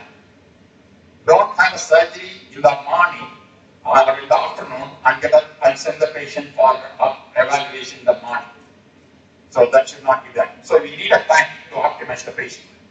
So that's why you can see that here I'm going to say that in which patient you have to see the elective cardiac test and so on. So this is the test. So here I'm going to tell you what are the drugs you are going to withhold in subsequent slides. So how much you have to withhold and so on. So now when the patient is coming with a coronary artery disease now for your assessment, I told you if the patient has got acute coronary syndrome, postpone elective surgery. This is well settled now. If the patient has got a chronic coronary syndrome, patient is a non-coronary artery disease patient, chronic coronary syndrome, low risk non-cardiac surgery, send him for surgery. But intermediate risk surgery, you have to do all the 3. What are all the 3? ECG, biomarker, functional capacity. So, if the functional capacity is poor in this intermediate surgery, go for stress imaging. If the stress imaging is going to show a gross abnormality, you have to send in for coronary angiogram and revascularize. And if the stress imaging is going to be normal, proceed with surgery. So this is for intermediate surgery. Please remember, intermediate surgery. So you have to do all the 3. But you do all the 3, depending upon that, for example, intermediate surgery, good functional capacity. You need not do stress imaging, send him for surgery. But poor functional capacity, you have to do a stress imaging. Surgery grossly abnormal, send him for coronary angiogram. Surgery normal, send him for surgery. Of course, in high risk surgery, for everybody you have to do that. For everybody you have to do all the 3 and also the stress imaging. So this is how you deal with the chronic coronary syndrome and assess the patient. So these are the drugs to be stopped or interrupted. RAS blockers, if there is no heart failure. If the patient is taking RAS blockers or heart failure, continue. If the patient has got RAS blockers,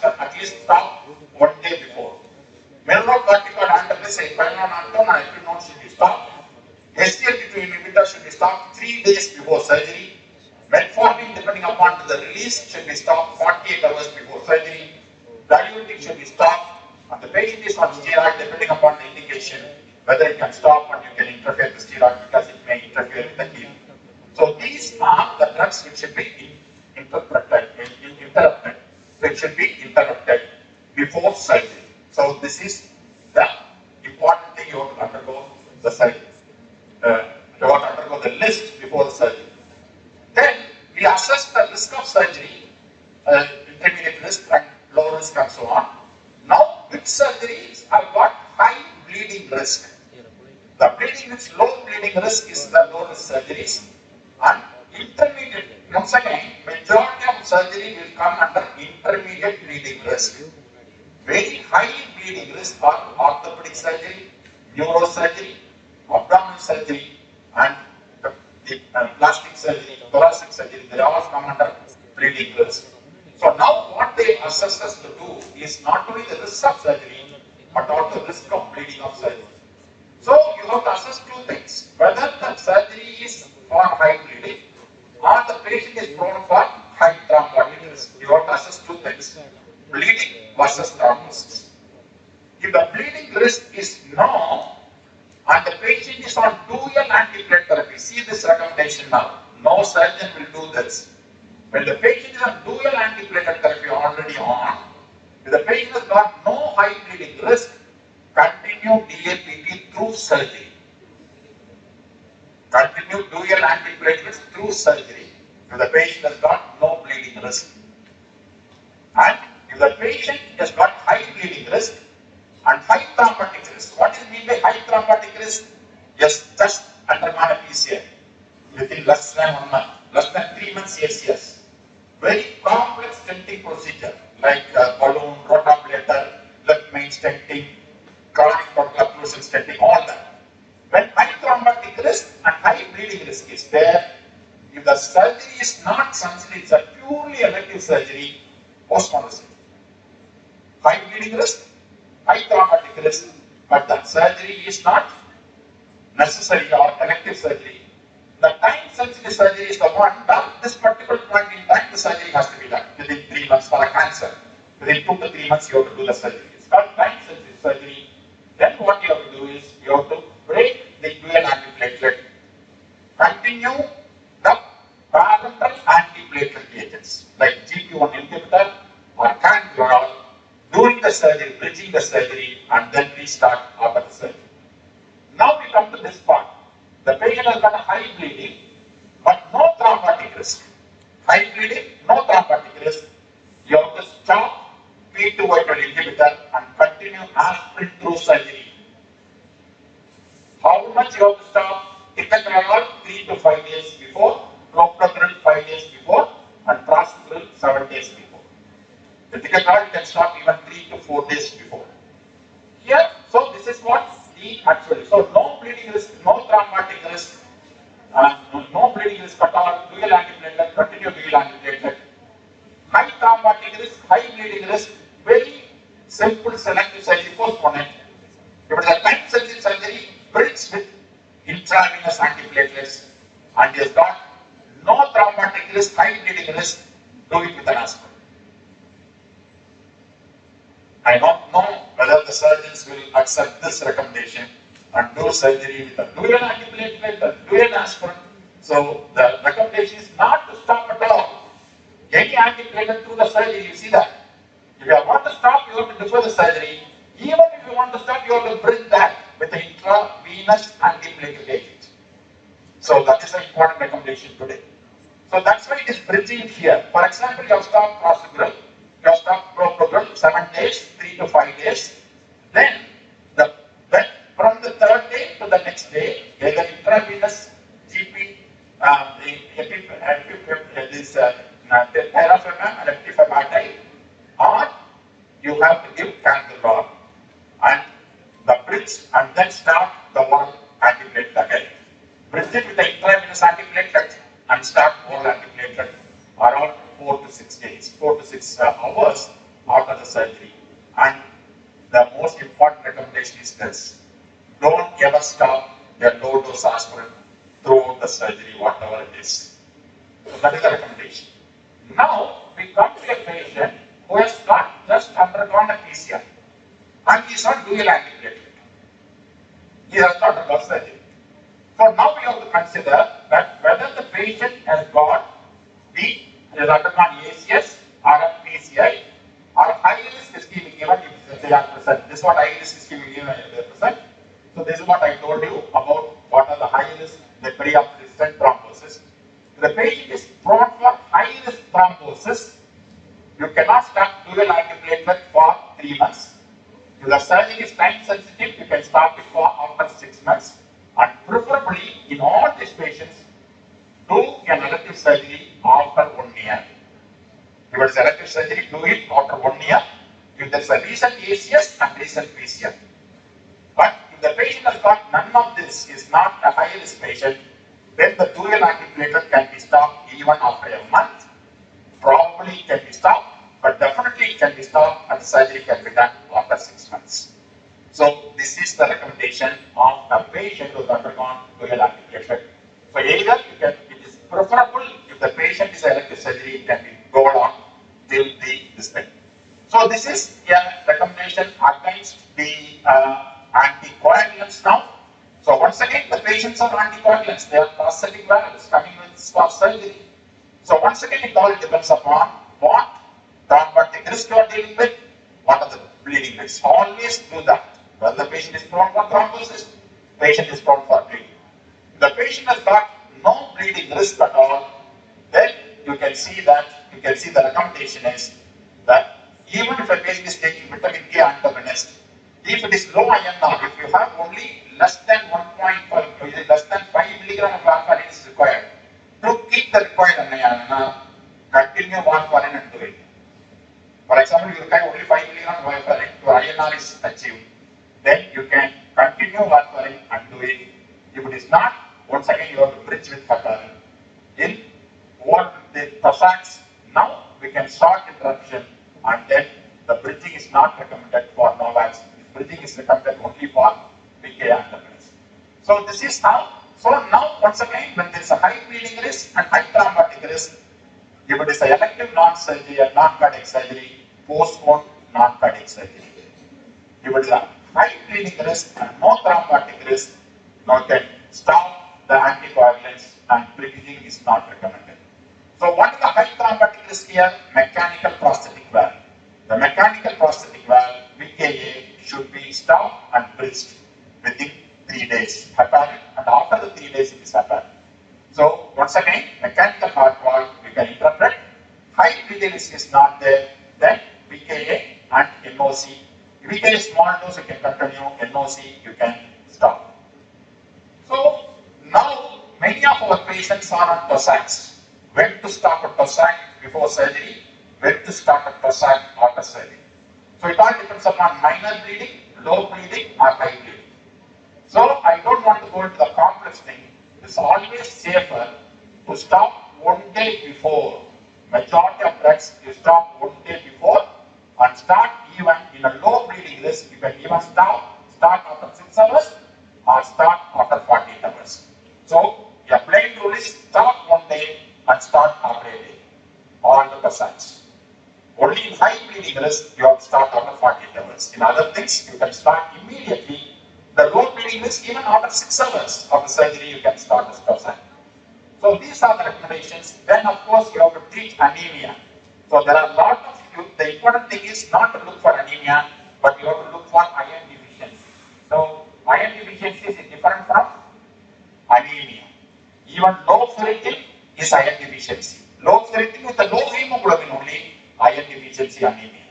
So according to the iron deficiency, it is recommended that you have to make sure that the hemoglobin is optimized before surgery, and of course recommended to treat anemia in advanced non-cardiac surgery to reduce the complications of the non-cardiac surgery.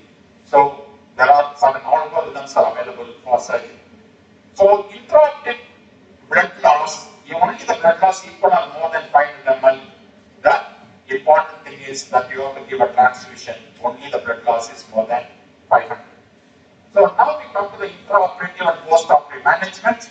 So the conditions which can lead on to high risk cardiovascular event in post-surgery will be the chronic and acute. All acute coronary syndromes I have told you should not be, elective surgery should not be done.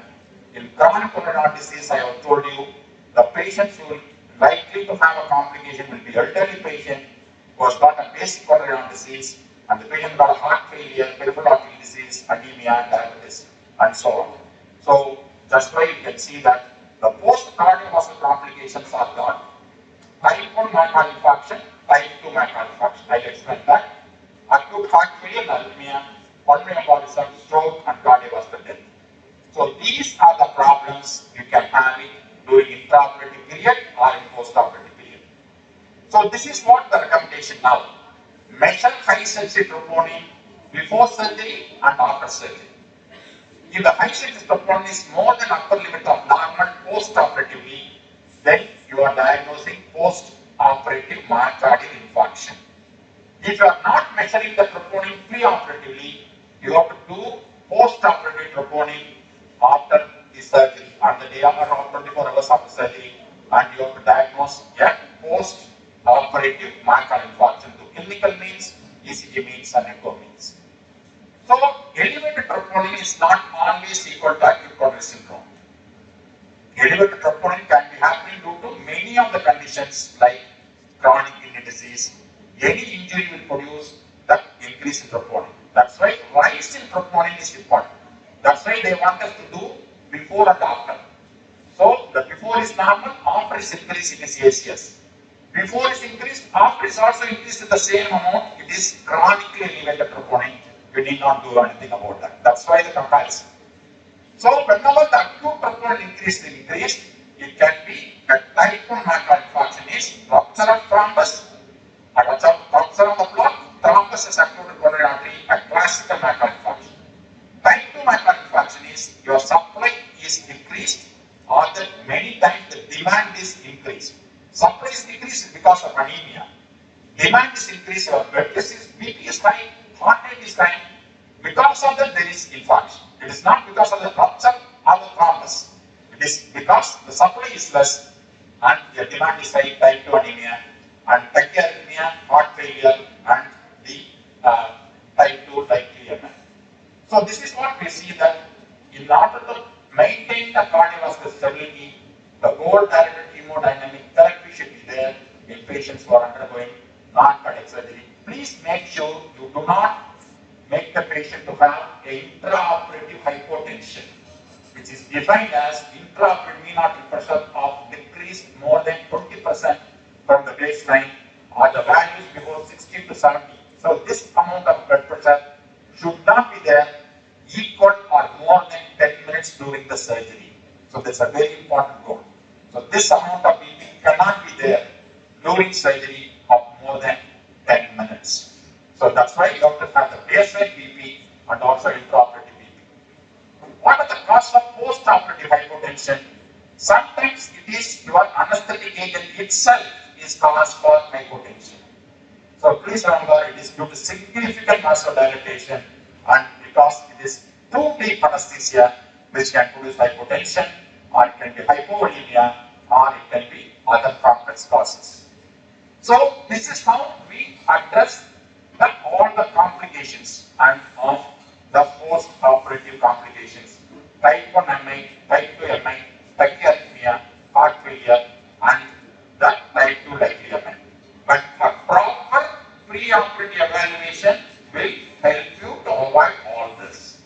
That's why we are going for pre-operative evaluation. To avoid all this, you must ultimately know what risk the patient has got. Then we come to the role of an anesthetist. What is the role of an anesthetist? Is to acquire and relevant information for a pre-operative evaluation from concerned specialist. To select an anesthetic technique suited for the surgery, appropriate monitoring technique, to manage the hemodynamic alterations and analysis recommended in the pre-operative period. So this is your role in a non-cardiac surgery. And the choice of anesthetic agent is left to you. We will not be going to tell you what anesthetic agent you must select. You must select your own anesthetic agent and has been considered little importance. of patient outcome, provided all the vital functions, risk is estimated, pre-operative drugs are optimized, pre-operative risks are optimized, and so on. The large multi-center trials told us that there is no significant difference between a volatile and other intravenous anesthetic regimen. So, choice of an agent is not important, but the important thing is optimizing the patient. So, to give a long-term advice that if you start a statin and beta blocker, it is not going, patients will not be stopping at the time of discharge of surgery. You detected a major chronic disease and started this. Just to continue lifelong. After all, he has undergone surgery. He has to enjoy the benefits of surgery to live long. So you have detected a cardiac disease, and the surgeon will say no drug required. After surgery, he will say no drug required. He will stop the statin. He will put a beta blocker. But basically, you have detected. So the advantage of pre-operative evaluation is you have detected a disease which is not detected so far, and you have started a drug for that for a long-term benefit. So make sure the statins are continued, the beta blockers are continued, the patient goes for a consultant visit and have this entire cardiac disease being controlled and optimized for lifelong. So that is the important things. So surgery response is not over as soon as the surgery is over. The drugs which are started to be continued under long-term management. To give a takeaway that we are looking at two things. One is the surgical risk and what is happening to the patient around. The patient can have, you have to balance between a thrombotic risk and a bleeding risk. Bleeding risk is high, you have to stop an antiplatelet. When the bleeding risk is low, you have to continue antiplatelet. When thrombotic risk is low, when the thrombotic risk is high, definitely you have to continue antiplatelet. When your high bleeding risk is there, low thrombotic risk is there, then you can stop antiplatelet. So you have to balance between thrombotic and bleeding risk. That's why I told you what are the high risk thrombotic events like ACS, OSPCI, the complex stent, all these are high thrombotic. We have told you surgeries which are prone for high bleeding. So you have to balance. Second is you have to balance of the hemodynamics and arrhythmias. So you have to address the post-operative arrhythmias. And of course you have to actually the volume heart disease and also the reduced fluid loss or blood loss, all these things you have to see. So you have hypoxia, hypotension, hypolimic risk you have to take care of. Hemodynamic arrhythmic risk, thrombotic risk, bleeding risk, and the hypoxia risk, and of course the lot of comorbidities the patient has got, CKD, diabetes, COPD, all this variable vascular disease. So the pre-operative assessment of the patient revolves around how is the surgery, how is the patient, and how is the heart. So with all this, you have to come to a conclusion, and you have to, I have gone through a little bit fast, but this is the document you have to see because it's difficult to keep in mind and remember. So you can, in each patient you have to get the document, or you can take that particular patient and you have to refer and then decide. A simple algorithm to decide the risk is RCRI. So 6 factors, high EFP. From that you can know what is the risk and counsel the patient. For example, you are telling 0%, you say 3% you may not have problem, 3% you will have problem, 97% you may not have problem. 3% risk you have to take. If you are not taking 3%, don't do surgery. Right? To tell them that in this way, for 100%, for 100 people you are undergoing surgery, 90% will have this, 10% may not have this. So you have to accept that risk. When you counsel that, many of these post-operative problems on our consumer side may not happen. Because many times you do not expose and counsel the patient what will be the future risk of this particular surgery and explain to them. And we say everything will be alright, but suddenly patient has a complication. All the complications happen. So it's a joint responsibility of anesthetist, cardiologist, internist, and surgeon. Is very important. Many times this does not happen. Consultant comes and writes something, anesthetist comes and writes something, surgeon never sees these two things. And it does surgery. So anesthetist does not see the consultant does not see the anesthetist does not see the surgeon. So everybody is thinking only anesthetist and surgeon will be on the operating table. Surgeon will not know what the anesthetist has said, what the consultant said, what the drugs have started. So everybody has to communicate with each other, cooperate with each other, get a consensus in the opinion. So cooperation, consultants, communication and consensus, 4 C's. Between all the three, only can reduce post-operative cardiovascular complications. So this is the most important message. As I told you, don't try to get a pre-operative evaluation. The patient is under theatre on the side of the cardiologist out of your opinion on the theatre. The patient is being waited in the theatre. So on the way, you can get an opinion and then go into the theatre. So don't do anything, because to optimize the patient, we need 10 days. We want to start a beta blocker, we need 10 days. We want to start it, we need 10 days. So give us time to properly evaluate the patient, to communicate you what type of complication you may have and how you must be prepared so that you will prevent post outcome. Thank you for your patience.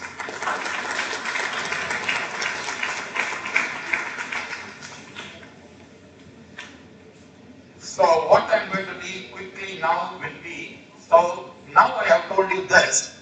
So what are we going to do in India? Because when you say troponin, the patient will not have a troponin. The patient will not have the troponin with him, or the lab may not have troponin. Even if the lab is going to do troponin, it will give you after the surgery is over. So this is what I have designed a particular topic as beyond basics. So the cardiac evaluation beyond basics is to this guidelines, how to optimize in our setup and what, because I told you ECG, I told you echo, but I can't tell you what to see in ECG, what to see in echo, and how can I optimize my medical therapy when the ECG side is there. I cannot run to get a cardiologist to get ECG opinion, echo opinion. So I must know some knowledge about ECG and echo so that I can see and decide what cardiovascular disease this patient has got, what medicine I have to start. So of course we will consult the cardiologist, otherwise we cannot live now. So anyway we can consult us, but not for everything, no? Right. So why beyond basics? So this is because of this. Now recommendation is, for intermediate surgery, you have to do an ECG, troponin, pro-BNP, and also the functional capacity. The charge of investigation, the cost of investigation must be maybe more than the surgery cost itself. No, you cannot have a pre-operative evaluation cost which is exceeding the surgery. No?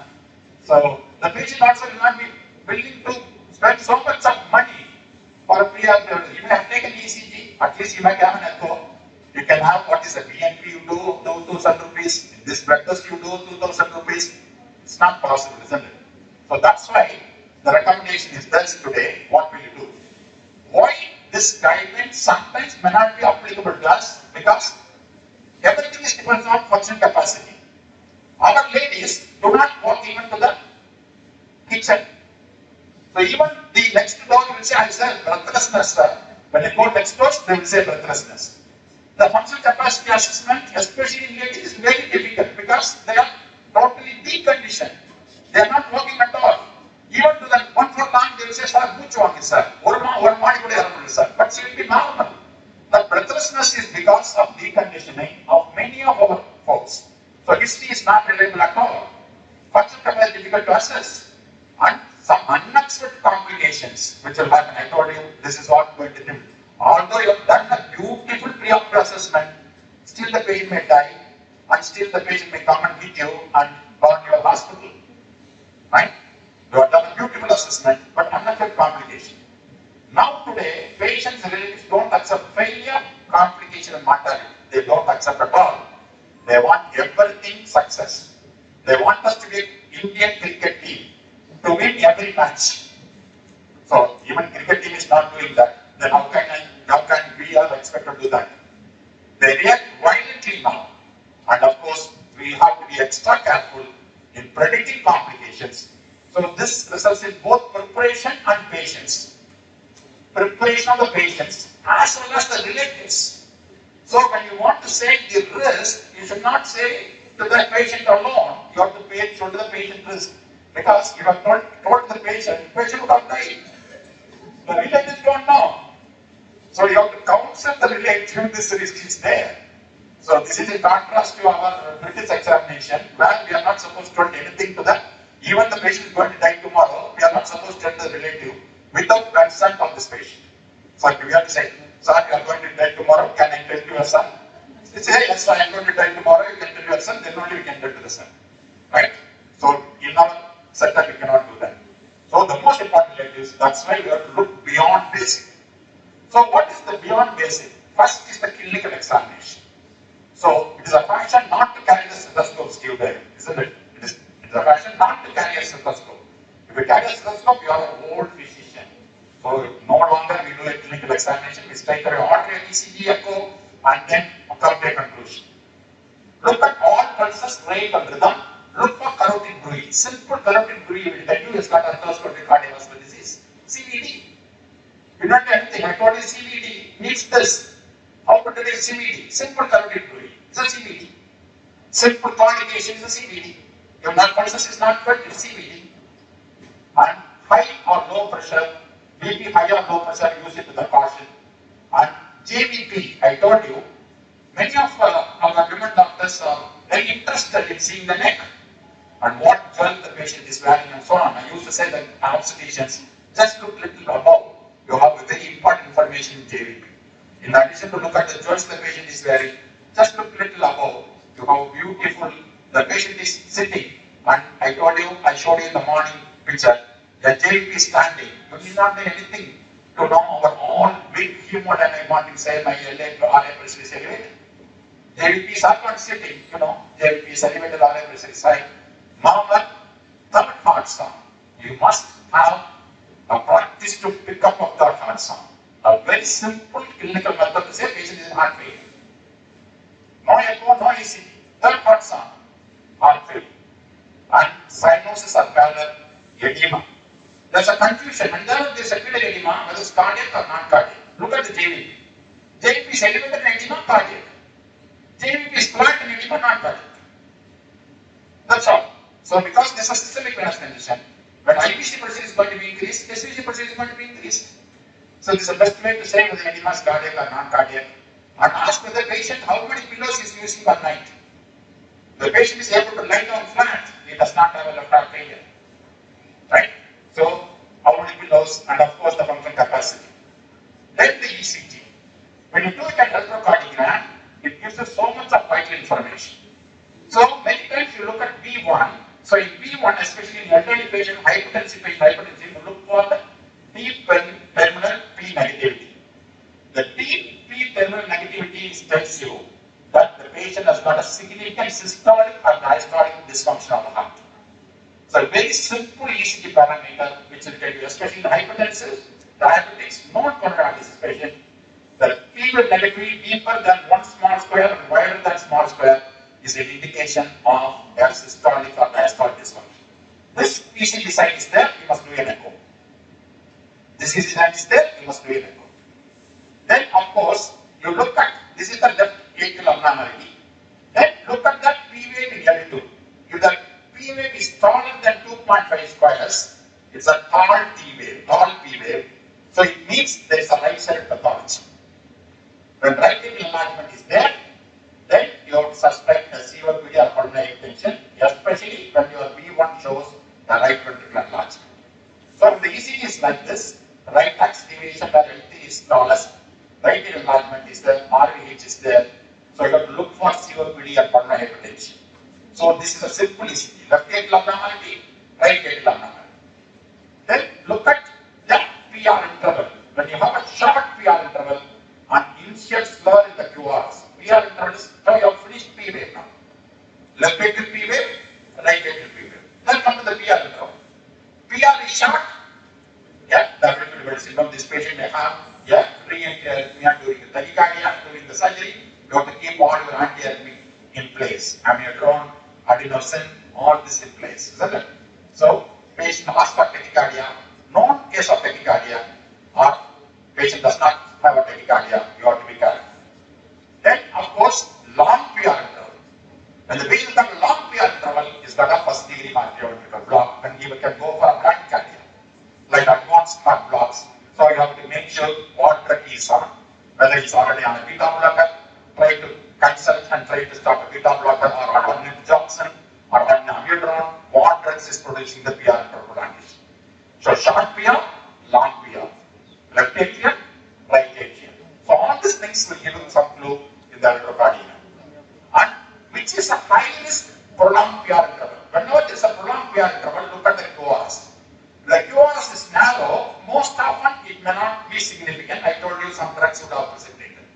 But if the patient has got a significant conduction abnormality, in which prolonged PR interval patient is going to go for a complete heart block or advanced heart block or asystole in surgical period, peri-surgical period, is whenever the PR interval is accompanied by white QRS. If a prolonged PR interval is accompanied by a white QRS, this is a very dangerous for CV heart block. You must get a cardiac consult before you send the patient for surgery, because this is prone for complete heart block during any time. So whenever there is a prolonged PR interval, look at the QRS. QRS is narrow, you can just look at the drugs and be careful during your induction and other things. Avoid, you expect a bradycardia, be ready for it with the transvenous spacing and also atropine. Whereas white QRS in the prolonged PR interval send for consultation, whether the patient may need a pacer and so on. Then we look at that QRS. If the QRS is tallest in B5, B6, left ventricular hypertrophy. B5, B6, aortic stenosis, hypertension. In all left ventricular hypertrophy, once again look at the P wave there. When the P wave, what you find here, P wave? Can you identify now that abnormal P wave in B1? So the LPH and this P wave is there. Patient, the LPH is not a pure LPH, either systolic dysfunction or a diastolic dysfunction. This patient, you have to send him for an echo and cardiac consult. So in all LPH, look at the P-terminal deep activity. And whenever your R wave is tall in B1, tall in B5, B6, left ventricular. Tall R wave in B1, right ventricular enlargement. In which case you will have right ventricular enlargement. I told you. Right ventricular enlargement, right ventricular enlargement. COPD, pulmonary hypertension, in AVA it may be pulmonary stenosis. So look at all that. So this is about the QRS. And whenever the QRS is wide, like this, the QRS is narrow here, here the QRS is wide, you are dealing with bundle branch block. Whenever the QRS is wide, you are dealing with the bundle. Important thing is to get the old ECG. If the old ECG is also having a bundle branch block, it may not be fresh. But old ECG is normal. This ECG has got a bundle branch block. This is something new happening. You have to get a consult. Whether it is due to coronary heart disease or a cardiomyopathy which is producing fresh bundle branch block. So, white QRS, always take the old ECG and say whether the patient has got importance. Always, please remember, even normal 5% of normal people can have the right bundle branch block. So, this is a left bundle branch block. You have a terminal R wave in B1, right bundle branch block. When you have a terminal R wave in B5, B6, it is left bundle branch block. Most often, left bundle branch block will be associated with coronary heart disease, left ventricular dysfunction. So, left bundle branch block will be, you must have little more of investigation like an echo. Sometimes in high-risk patients today, we do a CT angiogram because these patients cannot do any stress imaging. So, in a patient, asymptomatic LVB, we can do a CT angiogram to see whether there is advanced coronary heart disease or not. So, this is about QRS. Tall QRS in B5, B6, tall QRS in B1, right bundle branch block, left bundle branch block. Fresh or old, even if left bundle branch block, look for coronary heart disease, LV dysfunction, and even do a CT angiogram before you do a surgery. Then, of course, this is what I told you, the prolonged PR interval in the presence of, why does white QRS now? Now you understand? The white QRS is because of bundle branch block. PR interval is the white QRS. So, for example, you have a right bundle branch block, all the impulses are going through the left bundle. The PR interval prolongation tells me what? The left bundle is blocked. The left bundle is also conducting slowly. It is also partially diseased. But it's totally going to block, you'll have a complete block. So that's why I told you, be cautious whenever the PR interval is prolonged with the white QRS. What this white QRS is? Basically, one bundle branch block is there. The next bundle is conducting with a delay, which tells you the partial disease in that bundle. That's why it is very, very important to see that. Then, the axis deviation. So, I am just telling you a simple axis deviation. If your R wave is the tallest in L1, L2 and AVF, L1, L2 or AVF, the patient has got normal axis. L1, L2, AVF, you want to look at the limb leads. The limb lead shows L1, L2 or AVF. Show the tallest target, any one of these three leads. Show the tallest star wave is got a normal axis. If L3 shows the tallest star wave, it is right axis. L3 shows the tallest star wave, it is right axis. If AVL shows the tallest star wave, it is left axis. So that is what the axis chapter is finished. L1, L2, AVF, normal axis. L3 tallest, right axis. AVL tallest, left axis. That's all. So when you look at the ECG, if the patient has got a right axis in the form of tallest star wave in L3, once again you have to look for right ventricular hypertrophy, because right ventricular hypertrophy is the commonest cause of right axis deviation. So once again this patient may have COPD, pulmonary hypertension, or of any type, idiopathic pulmonary hypertension or secondary pulmonary hypertension due to whatever heart disease, LV dysfunction and so on. So look at the axis. So COPD and pulmonary hypertension, in addition to, so all the three things go together. Right atrial enlargement, right ventricular hypertrophy, and right axis deviation. All these things most often go together. Now you can see one by one. So they predict there is a right ventricular enlargement. Now I have the tallest heart wave in ATL. What axis deviation is this? Left axis deviation. So whenever you have a left axis deviation, it is common in elderly, very, very uncommon in young. 25-year-old fellow was not a left axis. You have to look for whether secondary hypertension is there, coagulation is there, aortic stenosis is there. So that is very uncommon in young. So it may be common in elderly, uncommon in young. So whenever a patient has got a left axis, you must investigate before you go for surgery. Then, if you look at the QRS, although the QRS is not typical of bundle branch block, if it is fractured like this, multiple R waves in the QRS. You can see the multiple R waves in the QRS. This is called fractured QRS or a fragmented QRS. So this QRS indicates significant left ventricular dysfunction. If the patient has got breathlessness, it indicates a significant left ventricular dysfunction. Definitely this patient will need a cardiac consult. So don't ever send this patient to surgery before getting an echo or a cardiac consult. So this is a fragmented QRS where you have the multi, it's not normally you are seeing a beautiful single R wave in the electrocardium. You can see that beautiful single R wave like this.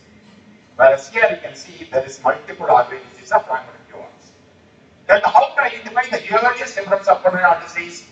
So normal ST segment is gently upsloping with a concavity upwards. The earliest CAD is the horizontal ST segment with a very sharp ST diameter. So this is the earliest sign of CVD or CAD. So I'll show you some examples here.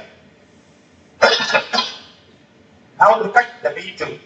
Can you see the gentle concavity in V2? Same thing, you have to look at V5. Look at the ST segment, hugging the baseline more than 3 small squares. Whenever this superficially this ECG will look normal, but this is the earliest sign of CAD. When you do a stress test in this patient, it will be positive. So although he says the high risk patient has been a diabetic, hypertensive, smoker, coming with horizontality of the ST segment may indicate it is the earliest sign of pulmonary heart disease. You have to evaluate for pulmonary heart disease and treat for pulmonary heart disease before you clear him for a non-cardiac surgery. So look at this ST segment. So you can see how beautifully upsloping it is. ST will never hug the baseline. It will go gently upwards and it merges with the T wave. So that is the earliest sign of CVD. Till yesterday, this ECG would have looked normal to you. Today, this ECG is not looking to you normal now. So you can see the horizontality of the ST segment. That is the earliest sign of CA. Then of course, the important thing is whenever the T wave is inverted, you are confused. Whether it is secondary to a hypertrophy or bundle branch block, which you call them secondary STD changes, or a primary T wave change, which is ischemia. So whenever the T wave is inverted, I want to know whether it is a due to hypertrophy or due to ischemia. For that, I have to look at the contour and the symmetry of the T wave inversion. If my QRS is normal and I have a plain ST segment and a symmetrical T wave inversion, it is most often ischemic. Whereas when I have a down downsloping ST segment with the asymmetrical T wave inversion, it is secondary and secondary to hypertrophy, secondary to one branch block, but it may not indicate any ischemia. So I am showing you some examples here. Now look at the tall QRS. I told you tall QRS in V5, V6 is what? LVH. So look at the ST segment.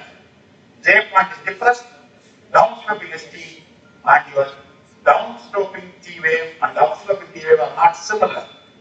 So what is this T wave change? Secondary or primary? It is secondary. So this I need not give importance. I have to treat what there is LVH, whether LVH is hypertension, hyperstenosis and so on. Let us look at this ECG here. Now this ECG, I have a plain ST segment, deep and symmetrical T wave inversion. Can you see the difference between this and this? Normal QRS. This is a significant myocardial ischemia, subepicardial myocardial ischemia. So this patient definitely needs an evaluation for future coronary disease. Right. Now, when the patient has got, now we have shown about the T wave and the inverted T wave. Whenever there is a low voltage T wave, you look for the U wave. If there is a low voltage T wave, if the U wave is not present, it is non-specific variant. Whereas if the U wave is present with the low voltage T wave, it could be hypokalemia. So the T wave inversion is ischemia or secondary. Low voltage T wave is hypokalemia or non-specific, depending upon the presence or the absence of the U wave. When there is a tall T wave, it can be ischemia or hyperkalemia. Patient has got tall T wave now. So whenever there is a tall T wave, if it has got a narrow base and a sharp apex, it is hyperkalemia. If you place your finger on the T wave, it will prick you. Then it is hyperkalemia. So you have to look for CKD here, look for AC inhibitor here, look for ARB here, aldosterone inhibitor here. Why there is hyperkalemia? Before your surgery. Narrow base, very sharp apex. Is CKD, AC inhibitor, ARB, aldosterone inhibitor, hyperkalemia. Whereas the tall T wave with a broad base and a blood apex, is ischemia. Most often it will represent an acute ischemic syndrome, an acute ACM, acute chest pain, tall T waves like this. It is likely to be acute coronary syndrome. Definite contraindication to your elective surgery. Right? So tall T wave differential diagnosis hyperkalemia and acute ischemia. Then we come to the low voltage T wave. The previous low voltage T wave I told you the low voltage T wave here. The T wave is low voltage if it is less than 20% of R. The T wave is tall when it is more than 40% of R. So this is a definition of low voltage and a tall T wave. When it is a low voltage T wave, I carefully see is there a U wave. If there is no U wave, it is not specific variant. Whereas if my small T wave is accompanied by a large U wave, I know hypokalemia. This fellow needs what? Whether hypokalemia is due to drugs like diuretics or the thiazide diuretics or patient basically having some Crohn syndrome. So all the other things you have to investigate before you clear for surgery, because hypokalemia will precipitate a lot of arrhythmias. Dangerous arrhythmias like tonsillitis. So this is about the U wave. U wave can be small, U wave can be tall. U wave can be inverted, secondary or primary. So you have come from T wave, PR interval, QRS to the ST segment and to the T wave, low voltage T wave and tall T wave. And of course, this is a classical hypokalemia, this is a prolonged QT interval. So superficially you may miss this and land up with a tacit in your perioperative period. So how will you assess that QT interval is prolonged? You apply the rule of half. The rule of half is if your measured QT interval is more than half a second, more than 500 milliseconds, it is prolonged. If the QT interval is more than half of your RR interval, half of RR interval is 4 squares. If your QT interval is 3 squares, it is prolonged. Normal QT should be less than half of RR interval. If your RR interval is 4 squares, QT interval less than 2 squares. Right? If it is more than half of RR interval, more than half a second, QT is prolonged. Look for once again whether it is congenital causes, drugs. Many drugs will produce prolonged QT. Price-linked antidepressants, cisaprine, macrolide antibiotics, amiodarone, go into the drugs the patient is taking. Make sure you optimize before the non-cardiac surgery. If you don't do that, you land up with that. This is the classical heart failure practice, which is the torsion of points with varying QRS duration, varying QRS amplitude, with varying QRS directions, which will happen most often it is produce a sudden death. Then the most important arrhythmia you have to manage preoperative and postoperative is atrial fibrillation. Atrial fibrillation is diagnosed by three important criteria. One is that absence of P wave, there is no well-formed P wave. Second, your R interval is irregular.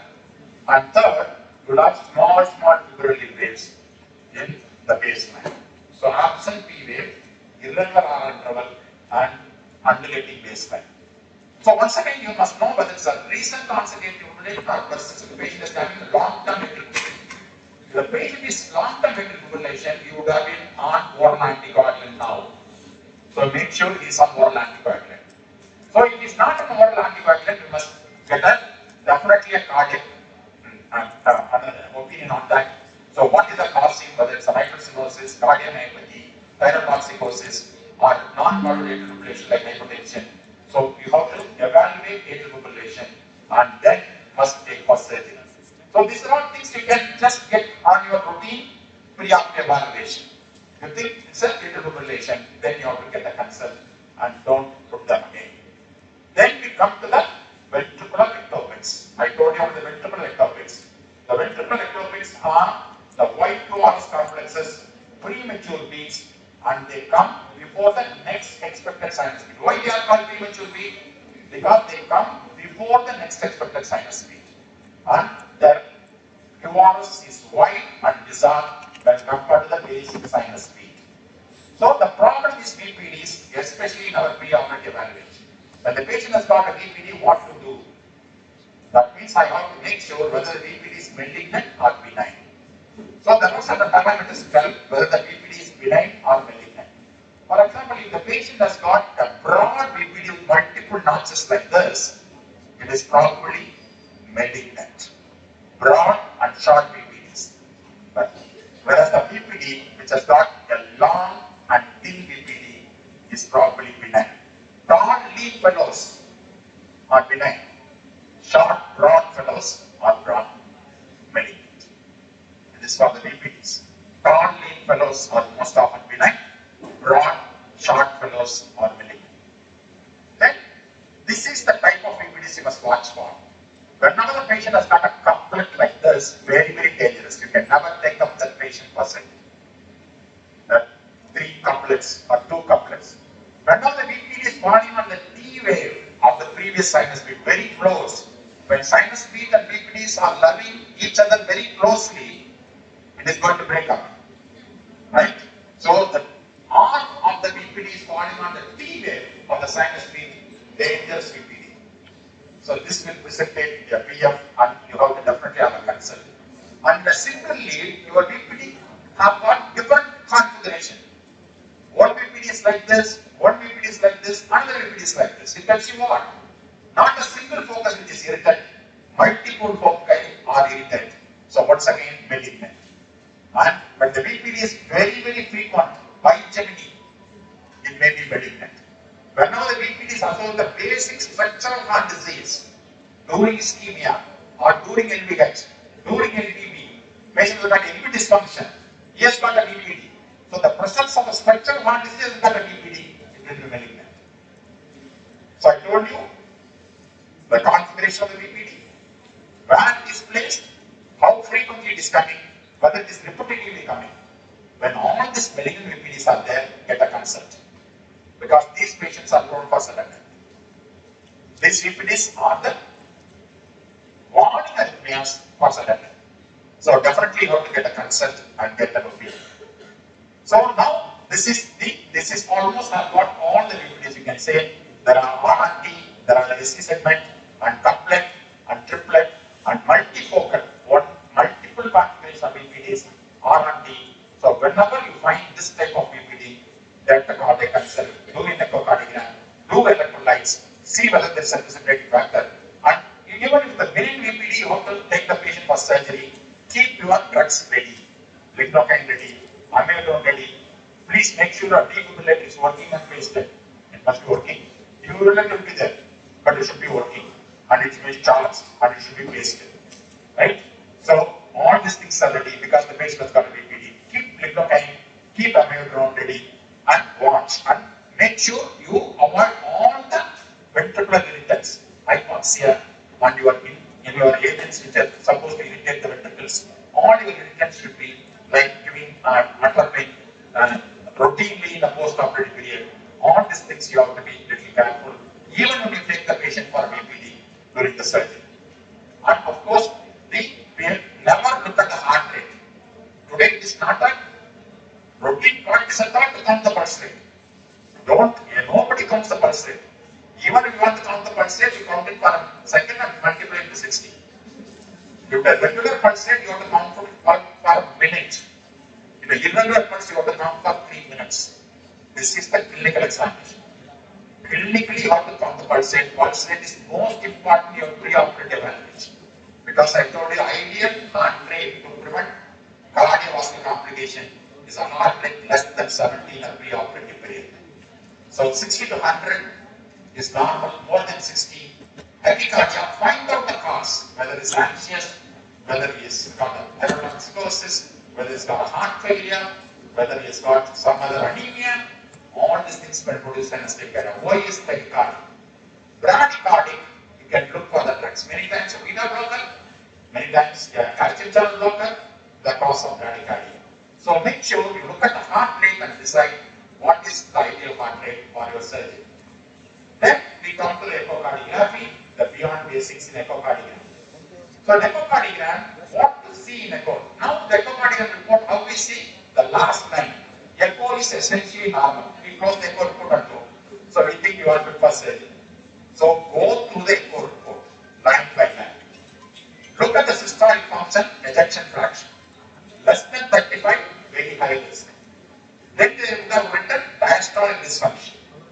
If the diastolic dysfunction is grade 1, still it can be dangerous. But grade 3 and 4 are very dangerous. You cannot take up the patient for surgery if the diastolic dysfunction grading is 3 and 4. It is a severe heart failure. Even if the diastolic dysfunction is grade 1, so grade 3 and 4, you cannot take up for surgery. Even if it's a grade 1, there is a new parameter now called tissue toughness parameter. It is called E bar E prime.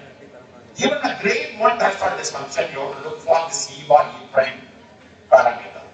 In the grade 1 diastolic dysfunction, your E bar E prime is more than 15, the patient can develop pulmonary edema anytime during surgery.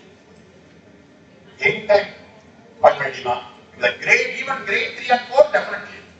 Grade 1, E bar E prime is more than 15. Once again, you have to get the consult and it indicates increased LA pressure. That's what's shown in ECG as what? Increased LA pressure is shown in ECG as what? The terminal P negativity in B1. That patient will have this echo. That patient will have this echo indicating high LA pressure. And if the patient has got a wall motion, for example, they say some area is hypokinetic. Look at the wall motion score index. They would have got a wall motion score index. The wall motion score index more than 2 tells you multiple areas in our heart is hypokinetic or akinetic. A severe triple disease, high risk. Valvular lesions, any severe valvular lesion is high risk.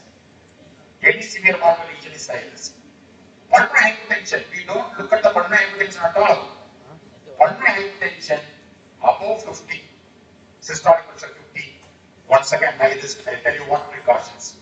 And look at the thrombus, whether they have written any thrombus. You have done beautiful surgery, and the surgery is highly successful, but post-operative period, the patient would have developed hemiplegia. Because you missed the thrombus pre-operative, and it would have gone into the systemic circulation. Look at the pericardium, and from the morning, you have been hearing IVC, IVC, IVC. So no IVC, it will tell you whether it is collapsed, tells you it is dehydrated. When the patient is coming to an IVC, you cannot see. An IVC you cannot see, that means you would have got excessive diuresis. With that dehydration, you take up a surgery. you know, you will go for hypotension. When the patient IV is big full, is volume overload, then you will go for pulmonary. So please look at the IVC and always compare with the old reports. Don't be happy with a single report. Always take what is the previous echo report and what is the echo report done before this surgery and what is changed, and that is very important. Now the ejection fraction is very, very important, and it is not the only important, because as you know, some of the anesthetic you would have seen the last night, but little more studious anesthetic you would have seen another one number. That number is here. They would say EF. Okay, EF 60, a normal? No, finished. But even the EF is normal, still the patient can go for heart failure today, and we have heart failure known as heart failure with the preserved ejection fraction. Even with the preserved ejection fraction of 60, patient can land at the acute pulmonary edema. So that's what the important is. So below 45, you have to take a consent and have a caution. This is what I told you about diastolic dysfunction. Whenever the diastolic dysfunction is grade 3 or 4, very dangerous. Even grade 1 diastolic dysfunction, if the E bar E prime is more than 15, this grade 1 diastolic dysfunction may have high LA pressure, and this is the typical scenario of heart failure with a preserved ejection fraction. Here EF is normal. Grade 1 diastolic dysfunction, you will be very happy. EF is normal. Everybody will have a grade 1 diastolic dysfunction. If you see the echo report, question of time, the absence of mitral valve prolapse and the absence of grade 1 diastolic dysfunction is going to be abnormal. Because every report will have mitral valve prolapse, every report will have grade 1 diastolic dysfunction. So in grade 1 diastolic dysfunction, I want to know whether this is a benign diastolic dysfunction or a dangerous grade 1. Grade 1 diastolic dysfunction, BMI more than 15, I should be very cautious. I will not take up this patient. Evaluate why this LA person is high, hypertension not controlled, or has got LV dysfunction which is aggravating, and all these things are optimized that and bring that below 8. Below before you take up all the patient for surgery. Because this patient, you think CF is normal, grade 1, and just infuse little more fluids, you will develop pulmonary. This is the unexpected complications. You do not have to expect the complication. Because if you put your seeing EF, you see routine diastolic dysfunction is there, that is the caution.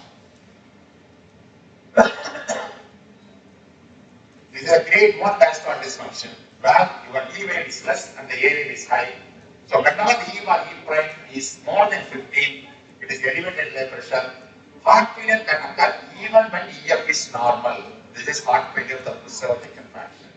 So that's why it is very, very important. So these are the patients once again will have LVH, and I told you about the deep P terminal force in V1. All these patients will do echo, they will be having this of times increase in E bar E prime. So whenever E bar E prime is more than 15, it is a danger sign. You have to get a consent. So because as you know, the heart will the preserved ejection fraction, the patient will have dyspnea. You will say, sir, dyspnea. Pre-operative evaluation will say dyspnea. You will say, we are hardly auscultate. So even if we auscultate, we are not able to get the auditional sounds. The dyspnea. So, dyspnea. You take the echo report. EF 60, grade 1 diastolic. Oh, your dyspnea is not cardiac. To go, you can clear for surgery. And the fellow will not have a problem. So even when the EF is normal, even there is a grade 1 diastolic, the patient has got dyspnea because E bar E prime is more than 15 and has got a high inlet pressure, which is transmitted to the wedge and produce pulmonary venous congestion. So that is the syndrome of heart failure with preserved ejection fraction today.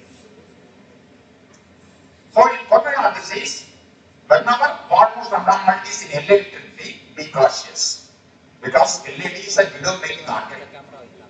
LAD is a widow making artery. So don't create widows after surgery. So be cautious. Second, I told you wall motion score index more than 2, high risk. Systolic and diastolic dysfunction. Don't be happy about systolic dysfunction. Today you have to look at diastolic dysfunction. What type of diastolic dysfunction? Even grade 1 diastolic dysfunction, what is your E bar E prime? All these things are important. Pulmonary hypertension, complex and associated complications. Wall motion score index of more than 2 tells you multiple areas in our heart are hypokinetic or akinetic.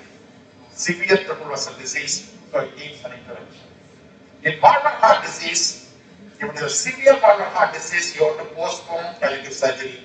In a moderate obstructive valvular lesions, in a moderate MS or AS, moderate stenosis, if you want to take up the surgery, better to put the patient on a beta blocker. If the patient has got a moderate recurrent lesion like MR or AR, take the patient with the AC inhibitor. So this will protect and does not allow this moderate lesion to go for further complication. Obstructive lesions, beta blocker, recurrent lesions, AC inhibitor. In the presence of a valvular lesion, always look at two things: LV function and pulmonary hypertension. In the presence of a moderate valvular lesion, LV function is poor and you have similar pulmonary hypertension, don't take up a surgery even though it's a moderate lesion. Right? LV dysfunction and pulmonary hypertension, high risk features. Get a consent, postpone surgery, optimize the patient. So it is not only severe valvular lesion, even a moderate valvular lesion, you must make sure your EF is there, pulmonary hypertension is there. Right? Calcification, osteoarthritis, and don't forget about infective endocarditis prophylaxis. So this is a prophylaxis of usually the amoxicillin given orally or intravenously before surgery in all majority of valvular lesions and high risk cardiac lesions. Don't forget that. So this is the approach to valvular lesion. So whenever the pulmonary hypertension is there, whenever there is more than 60 severe pulmonary hypertension, get a consult. If it is more than 45, you have to look for RV function. Even the moderate pulmonary hypertension, if the RV function is poor, high risk. Just like I told you, moderate lesions, EF and pulmonary hypertension risk. Whereas in pulmonary hypertension, moderate pulmonary hypertension, but RV dysfunction, high risk. Get a consult. And basic lesion causing pulmonary hypertension you must know, whether it's a COPD or idiopathic pulmonary hypertension or missed valvular lesion or LV dysfunction. All these things you must know what is causing the pulmonary hypertension and get optimized. So in cardiomyopathy, it may be a dilated cardiomyopathy, hypertrophic cardiomyopathy, resistant cardiomyopathy. So in all these conditions, you must get a consult. But very important thing during surgery is dilated cardiomyopathy is a systolic dysfunction. So preload should be decreased, afterload should be decreased in dilated cardiomyopathy. Whereas hypertrophic cardiomyopathy is a stiff ventricle, diastolic dysfunction, normal systolic ventricle. In this patient, you will never decrease preload.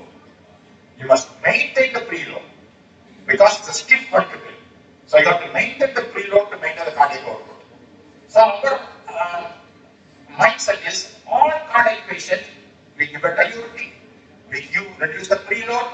In certain conditions, you never reduce the preload. One is hypertrophic cardiomyopathy, where the artery is stiff. And of course, in resting cardiomyopathy is congestion. Once again, avoid excessive preload. So here, the hypertrophic cardiomyopathy is the exception, where you have to avoid excessive reduction of preload and afterload. You have to keep up the good load in hypertrophic cardiomyopathy because you have to give fluids so that the ventricle distance and gives it out. Already the ventricle is stiff, you are reducing the preload, it will further become small and cardiac output will fall. So the ventricular heart disease depends upon whether it's a large shunt and pulmonary hypertension. If it's a large shunt of the pulmonary hypertension, don't do surgery. Get the lesion corrected first, then only do surgery. You can do moderate or mild, the left to right shunt, but in any shunt, you have to look for what is the amount of shunt where the pulmonary hypertension is there. Large shunt pulmonary hypertension, don't do it. In the pericardium, if there is a mild pericardial effusion, don't bother about it. If it is more than mild and moderate, you have to evaluate primarily for hypothyroidism. Moderate pericardial effusion, hypothyroidism, rule out of hypothyroidism. And the tamponade, they have told you how to recognize tamponade. And moderate pericardial effusion constriction, if the patient you are taking it for surgery and you have to keep up the good preload once again. Don't reduce preload because the ventricle is not able to dilate. So you have to do a good preload for the ventricle to dilate and give a cardiac output. So in a pericardial effusion or congestive pericarditis, if you reduce the preload, the patient will go for a precipitous fall in cardiac output. So these are the conditions in which, so once again in pulmonary hypertension, If there is no artery failure, keep up the preload. Because through pulmonary hypertension, the LV has to get the blood, no? So you have to give the preload. When the artery failure is there, you must not give a good preload. So pulmonary hypertension, hypertrophic cardiomyopathy, pericardial disease. In all these conditions, you must make sure your preload is adequate. Don't reduce preload. In all other conditions, you may reduce preload. And the latest is a small PFO itself can cause a lot of problems. In your report, they will ask not PFO. So is that small PFO good for surgery? But this PFO sometimes they can produce a stroke because of the paradoxical efforts. During the surgery, the left direction becomes right to left, and the venous thrombus will go into the right side and to the left side, and then go for the thrombus. So PFO, caution the patient relatives.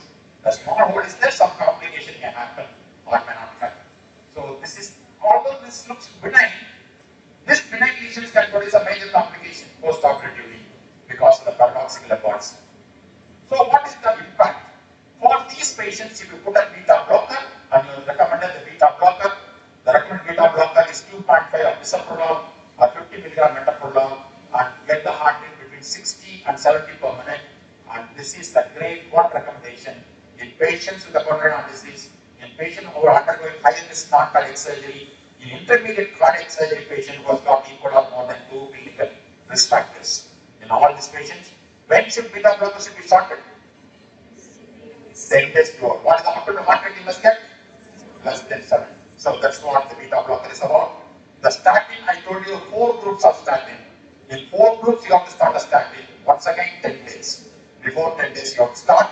And the most important advice is that you have to continue the beta blocker and statin beyond the surgery and make sure the patient should go for cardiac consult. Subsequently, for this basic lesion, you have identified your preoperative evaluation. So that is very important. So this is already I told you about the ejection fraction dysfunction. But congenital heart disease, which congenital heart disease are minor risk? Small, uncorrected defects and successfully treated congenital heart disease with devices with no symptoms are minor risk. So corrected or uncorrected conditions with a residual hemodynamic abnormality, for example, VST is corrected, a small moderate VST is there. AST is corrected, still small moderate VST is there, AST is there. This is intermediate risk. In which congenital heart disease you can never take up a surgery without consult? Uncorrected cyanotic heart disease. I told you about pulmonary hypertension, complex cyanotic heart disease, ventricular dysfunction, and of course the listed for transplantation. These are the congenital heart disease patients you will not touch up when take surgery. So in hypertrophic and pericardial disease, keep up the preload. Most important is avoid tachycardia. Because tachycardia will shorten your diastole. When you shorten your diastole, although you are increasing the preload, you are not allowing the time for the ventricle to fill up. So you have to expand your preload. You expand the diastole so that you are getting fluid and there is time for the ventricle to fill. If you shorten your diastole, there is no time for the ventricle to fill. On pulmonary hypertension, these are the high-risk features. And the patient has got more than class 2 dyspnea. He cannot walk 6-minute distance, basic pulmonary heart disease, previous pulmonary embolism, chronic insufficiency, and I told you about right ventricular dysfunction. In all pulmonary hypertension patients, look for right ventricular dysfunction. If it is present, it is going to be high risk. So that is what you have to see in all pulmonary hypertension. First of all, you have to see pulmonary hypertension. Then of course, then you look beyond that.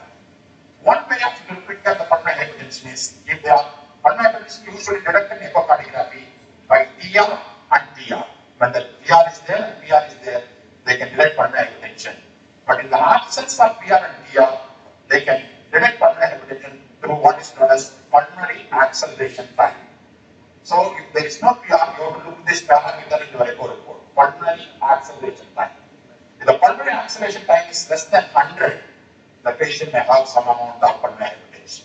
If it is more than 100, the patient may not have a significant pulmonary hypertension. So if they are not giving the absolute value, like they will say, this systolic function is 35, 45, 60, and they are not giving anything like that, you have to look at the pulmonary acceleration time. So pulmonary hypertension In the presence of normal heart function, maintain a good preload. And nitrous oxide is better in cases of severe pulmonary hypertension if you are taking for surgery. Check for the Dutch history. Patients will be on anticoagulant. You may be on sildenafil, so which will produce hypotension.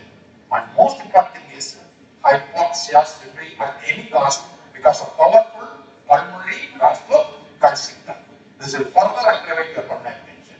And of course, in your anesthetic agents, you have to make sure we are not using agents which will produce further vasoconstriction. So with this, the beyond basics, you have seen ECG and echo, and why we should look beyond the basics.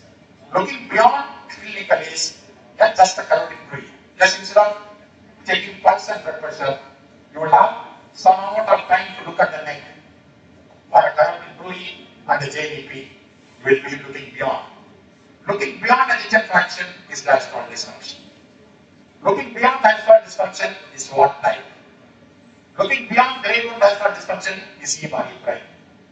Looking beyond all the other things will be pulmonary hypertension and cardiomyopathies.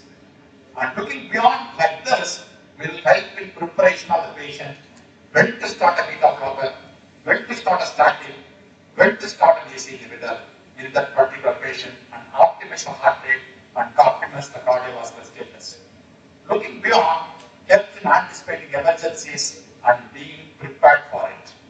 So you know, this patient is going for surgery, you counsel the relative, counsel the patient, you know what complication you have to expect from this cardiac condition, from this clinical finding, from this ECG finding, from this echo finding. What complication I am supposed to get, how I should get prepared for that particular complication if it is present, and get a better perioperative outcome. Looking beyond helps you to reduce perioperative cardiac complications as well as mortality. So instead of looking at simple things like this, you have to look, so much of things are available to you, where in your day-to-day practice, you can pick up all the CCG signs I told you. They are not difficult. Common P wave, white P wave. So P negativity is left atrial enlargement, right atrial enlargement. Short PR, long PR. Tall QRS left side, tall QRS right side. Short PR, WW, long PR. Long PR, look at the white QRS. Long PR, white QRS, dangerous. White QRS is one branch block. White QRS is one branch block. Then you get the ST segment. ST segment, horizontal ST segment, aortic coronary disease. Then common T wave, hyperkalemia, ischemia. Inverted T wave, ischemia, secondary T wave inversion. Low voltage T wave, non-stressing variant, or the presence of a U wave is hypokalemia. Then QT, long QT. See, just like this, when you go travel from P wave to the end of U wave, you have so much of information available to you just looking at an electrocardiogram. So with this, I finish this lecture. I think Madam 4:30, and this is not the time to talk about the perioperative arrhythmias. So many of the arrhythmias I told you here itself. So I think we can cover because people are tired since morning. So many of the arrhythmias I also covered, and the most important things I told you. So we can have an exclusive ECG session for you later one day where we'll talk in detail about how to tackle about intraoperative and also the post-operative arrhythmias. Because this is not the time I want to take that lecture and trouble you all and make you stay long here. Thank you for your patience.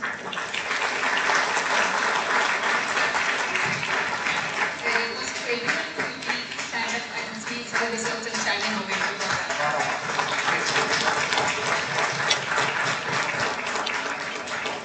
Any questions? Please sit down, please. Any questions? Yeah. Sorry.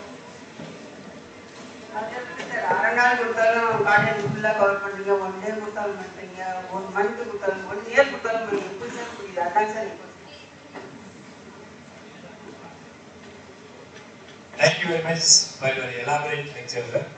Really raised cardiac risk index as well as the echocardiography and of course the assessment, very important. And one more, only one thing, one note. If you are going to start, suppose the patient is having some ischemia or something like that, you are asked to start on beta blocker. Beta blocker, if you start, is the diastolic dysfunction will it get aggravated or not? Usually, the diastolic dysfunction may come down when you have starting a beta blocker. Because many times when the ventricle is changed, the left atrium is finding it difficult to empty into the left ventricle. That's what diastolic dysfunction is. The diastolic dysfunction means your LA has to generate more pressure to fill the ventricle. Normal diastolic function is LA pressure should not increase its pressure to fill the ventricle. So when the LA is finding it lot of pressure to fill the ventricle, you must get adequate time. You must give long time for the left atrium to fill slowly the ventricle. How to give that? Prolong your diastole. By giving a beta blocker, you are giving more time for the left atrium to push all its blood through the stiff ventricle. So if at all your diastolic dysfunction may get better with the beta blocker because you are allowing more time for the ventricle to fill up. It is great to negate this lucid doping effect.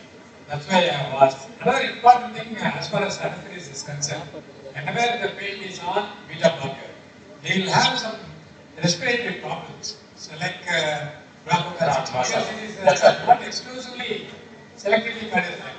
That is the one aspect. That's why you have a better beta blockers today, especially we select this Besoprolol because it has been shown with the comparison with Aquila, it does not increase your airway resistance at all. In standard doses like 2.5 or 5 mg. Any cardioselective beta blocker, when you go for a high dose, it becomes non-selective. So it becomes, that's why you told me start with 1.25 and go for 2.5. Many of the patients with 2.5 suffer. So even with the last one, we continue to suffer. We continue to suffer. So it does not increase your airway resistance. So that's why the better beta blockers are now preferred. It is very true for metoprolol or Aquila. It's very, very true. Metoprolol, yes. Bisoprolol is good. Yes, bisoprolol is good. But we have good trial for bisoprolol.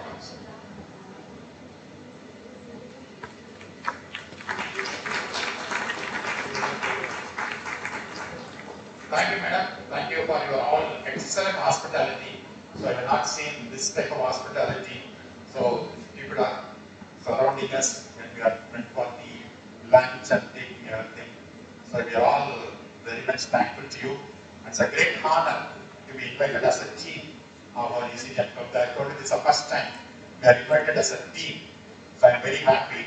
And I'm also very happy to see some of my faculty have given better lectures than me. So that is the biggest award today I got because some of my faculty was better lecture than myself. So that is a great feeling. And I must give my heartfelt thanks to you for that particular feeling because it showed me that we have done this before, but they are actually here, they have tried much more than what they did the last time. So we are able to see the difference. But I have not tried. So they are very different. So I'm happy to see that. Thank you. அவ்வளோதான் சொல்லிட்டாரா? Thank you so